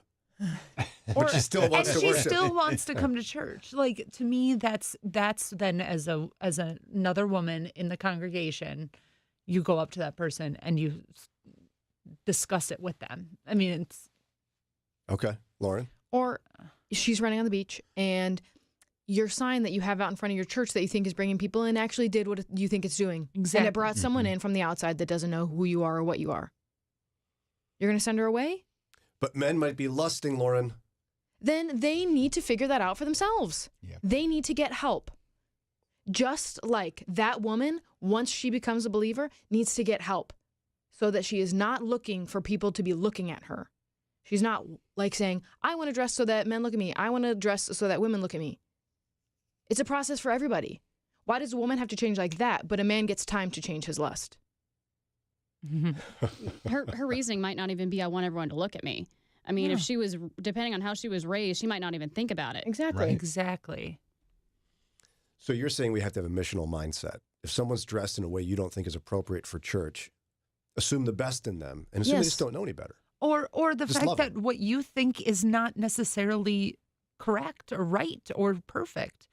Just so if I think that that's not modest and I think that's not appropriate, but she thinks it is appropriate, why is what I think right? Yeah. With the woman at the well, did Jesus come storming up to her and be like, hey, you better stop. You better stop right now. No, he ministered to her first where she was at. He ministered to her where she was at. And no, it's a good point because if you read that passage, the disciples were not shocked that Jesus was talking to a Samaritan, although that should have been one of the most shocking things. Mm-hmm. They're like, were you just talking to a woman? Like, you couldn't do that in that. It would have been totally inappropriate. Yeah, and she was a woman of many men. Yeah. And he addressed it. Right. Once he ministered to her first. He knew that going into it, but Yeah. he didn't raise that. He just talked to her. Yeah. And then later on brought that out. Yeah, and then said, go and sin no more. And Now that you know, now go and sin no more. he also didn't say, hey, guys, except Peter, you guys go get some food. Peter, come with me. We don't want any appearance of evil here. You know what Billy Graham would say. It's 8:46. Time for a quick break. We still have a few more minutes to chat, plus our Friday song is right around the corner as well. The words you are about to hear are taken from letters sent in by members of the Trinity Debt Management Program. Dear Trinity, today I'm making my final credit card payment. Before I came to you, I was in a constant state of anxiety and panic, but now there is hope for my family's financial future. Working with Trinity made me understand that I'm not alone. You really do help people. Your kindness will never be forgotten. Without Trinity's support, I would not have achieved my lifelong goal of becoming debt-free. free. We saved a lot on interest and penalties, of course, but the reward was the gift of human kindness. Trinity has carried me through a very difficult time in my life. You're amazing. I used to feel so anxious and hopeless. Now I feel grace and peace. God bless Trinity as you continue to help others become debt-free. If credit card debt has you down, call Trinity at 1-800-659-9838. That's 1-800-659-9838. Heritage Classical Academy is opening our newest campus in Pepper Pike this fall. This 65-acre property will house early childhood through high school, provide rigorous academic offerings, sports and extracurricular programs, and all with the mission of cultivating lifelong learners who think and live for Christ. Parents, if you're interested in learning more about Heritage, schedule a tour today at heritageclassicalacademy.org. That's heritageclassicalacademy.org. Pour another cup of coffee and settle in for engaging, Christ-centered conversations. It's Mornings with Brian on Moody Radio Cleveland. Tomorrow's Walk Worthy. It's going to be so fun. All the women are annoyed that I exist at this moment, making those funny sounds, but nonetheless, tomorrow's the big day. Get your ticket before it's too late. Can't wait to see you guys. Be sure to say hello to the team. 440-546-2255. Text WALK to us. I did want to make sure we address something. Somebody texted in and thought that Lauren was out of line. Okay. So, Lauren, when we talked about this story of a pastor who essentially went to the pulpit and said a woman had deserved to be raped because she was wearing shorts. Right. Horrible. I can't believe gross. Okay. You made a comment about shorts. You remember what the comment was? Yeah, I said something, I don't remember exactly, but something along the lines of, well, like, what if their pastor's wearing shorts, but she can't wear shorts? And I think you insinuated that I bet he wears shorts sometimes. Yeah. Like if he's going swimming If he's going to the beach, mowing the lawn. He's going on a hike, he's going on a vacation. So You're telling me he goes to the beach in Florida for a vacation and he doesn't wear shorts? So this person said, I'm absolutely not defending what the minister said, but I did think that the accusation that he wears shorts might have been out of line. The church we attended when I was growing up, the girls didn't wear shorts or pants, always dresses, skirts, and the like, and the boys didn't wear shorts. Even the school basketball team wore long pants. Public pools and beaches were described as mixed bathing and were to be avoided. The minister was terribly wrong, but he might not wear shorts. This is where the live stream is so important. Lauren is saying a lot without saying words. Yeah, this is a pastor in North Carolina. It's hot. It's hard for me to believe that he doesn't wear shorts. I think the culture and church culture this person is coming from, okay, you've stated that your pastor doesn't wear shorts. I don't think that's the majority truth anymore. Yeah, I've seen multiples of my pastors wear shorts. And I think what you were implying in that original comment was it was a double standard. Yes. That if she can't wear shorts, then he can't wear shorts. Yes. And the comment wasn't even about, do people wear shorts to church, which is fine for the record. He was like, I'm in a parking lot and there's people wearing shorts. And if a woman's wearing shorts in a parking lot, she deserves to be raped. Yeah. And again, the insanity of, unless his entire congregation purchased time at the mall, he was looking at women who are not believers. Yeah. Who are wearing shorts. Mm-hmm. There's nothing wrong with that. We can't expect non-believers to conform to our standards. And by the way, I still can't believe I'm talking so much about shorts. Yeah, and that of all things, I was out of line for suggesting a man wear shorts. I think that's a little ridiculous. Ron, do you wear shorts? I do, actually. See. Oh, you heathen. I used to, at least. I'm going to have to reassess. Don't now. you think about the neighbors, Ron? These women just can't stop watching you mow the lawn. Yes, my bulging quadriceps and all that muscle that I'm showing off. Yeah, and it makes me begin to wonder about like skirts. I didn't even know those were a thing till I had a wife and daughters. You think skirts can't be appropriate because they're pretend shorts. Yeah. And they're above the ankle. I mean, I don't know where, like. And what's a capri? I think Daria brought this up in a meeting. Yeah, are capris acceptable? What are those? Cover the knee. Like if you think pants have to be worn, I would suppose capris would be scandalous. Yeah. I have capris with holes in the knees. What do I do with those? Oh, We know what knees are all about. We've heard about that. Cover those knees. Eye traps. You don't know. Ask somebody. Yeah. Any other final comments you wanted to throw in? This man said that it was a woman's fault if she got raped, but I was out of line. I just can't sometimes. I just can't. Well, you're responsible. I mean, we're responsible. Yeah, it was a little. It took us aback where the person was like, "Yeah, okay, he shouldn't have said that." One of the worst things I've ever heard from a pulpit. Yeah. But Lauren, you implied a minister of God wore shorts. I've seen so many pastors wear shorts. David stripped down to his, almost nothing and praised the Lord. And then God cursed his wife who said, "That's unbecoming of you." It's in the Bible, last time I checked.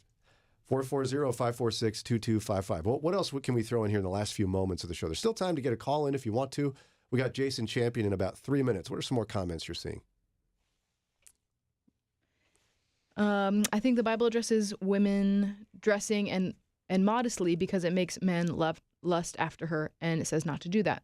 I don't remember it saying anywhere, don't wear nice clothing or nice jewelry so that other women aren't jealous. I would say everybody knows how to dress, not dress provocatively in a church. Women who dress like that, the attention they get for whatever reason. Actually, jewelry, Paul specifically addressed jewelry. Oh, yeah, absolutely. I don't know passages, but he does. Yeah, someone texted earlier in the morning and said that passage that people usually take about modesty is specifically about jewelry. Yeah, and I don't know that Paul even specifies why he's saying that. He talks about modesty in and of itself. It seems to me he's talking about the person's own heart, not making other people jealous. But I think what you were referring to, Lauren, was like that's oftentimes why people wear fancy jewelry. Yeah, you want people to know that you have money or wealth. Yeah. Wanting people to look at you. Yeah, wanting people to look at you. And that's not the purpose of going to church. Like, this was specifically in the context of church that this was written. Mm-hmm. Ron, any wisdom from your chair here? You lived through the purity movement. You raised kids through the purity movement. Mm-hmm. You're hearing the ladies talk today. You're safely away in a different room than them. Yeah. And you can run and turn Much your mic off. closer to the exit door.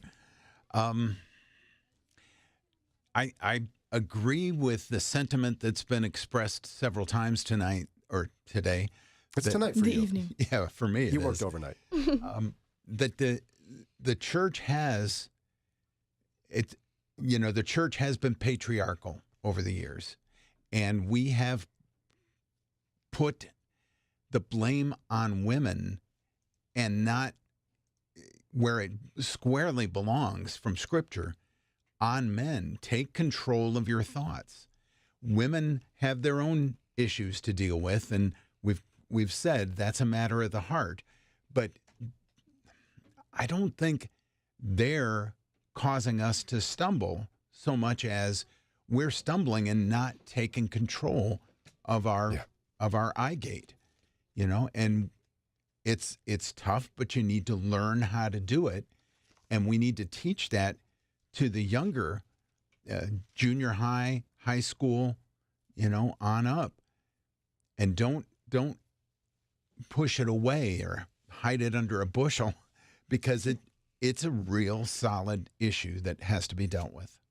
Yeah, and I mean, I'm thinking right away as you're talking about Jesus' admonition to don't worry about the splinter in your brother's eye when you got a big log in your own. Amen. And I think that can apply real well to this particular discussion.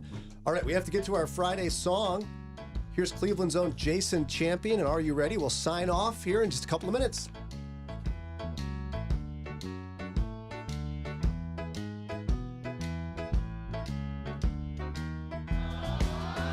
Are you ready? It's almost time. Oh, he's coming back, y'all, like a thief in the night. Are you ready? Are you ready? Are you ready? Oh, now it may be morning, night or noon. I don't know, but it's gonna be soon. Are you ready? Are you ready? Are you ready? And when we all get to heaven, that's the day when we'll be shouting, oh, that's the day when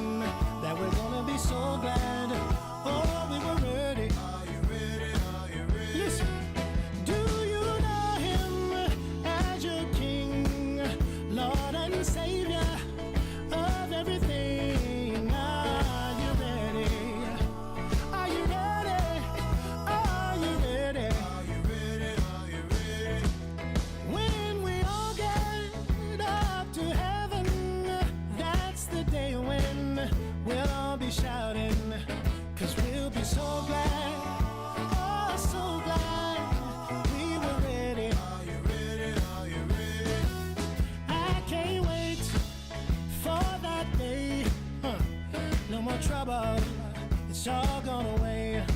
I can't wait to see my Savior's face. Are you ready? Are you ready? Would your soul be lost if he came back today? Oh, got my bags all ready, 'cause I don't wanna be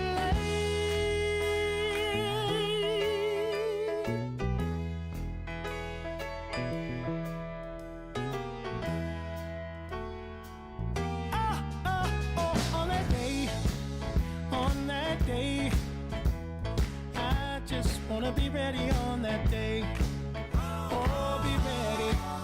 Oh, be ready. Oh, be ready. And oh, be ready. Oh, be ready. Oh, be ready. Oh, when it cracks the sky. Will we meet in the great by and by?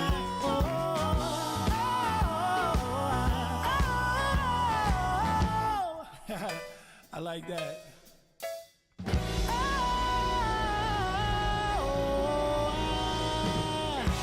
Just about 9 o'clock. Walkworthy's tomorrow. Would love to see you there. Just a couple of tickets left, guys, if you still want to go.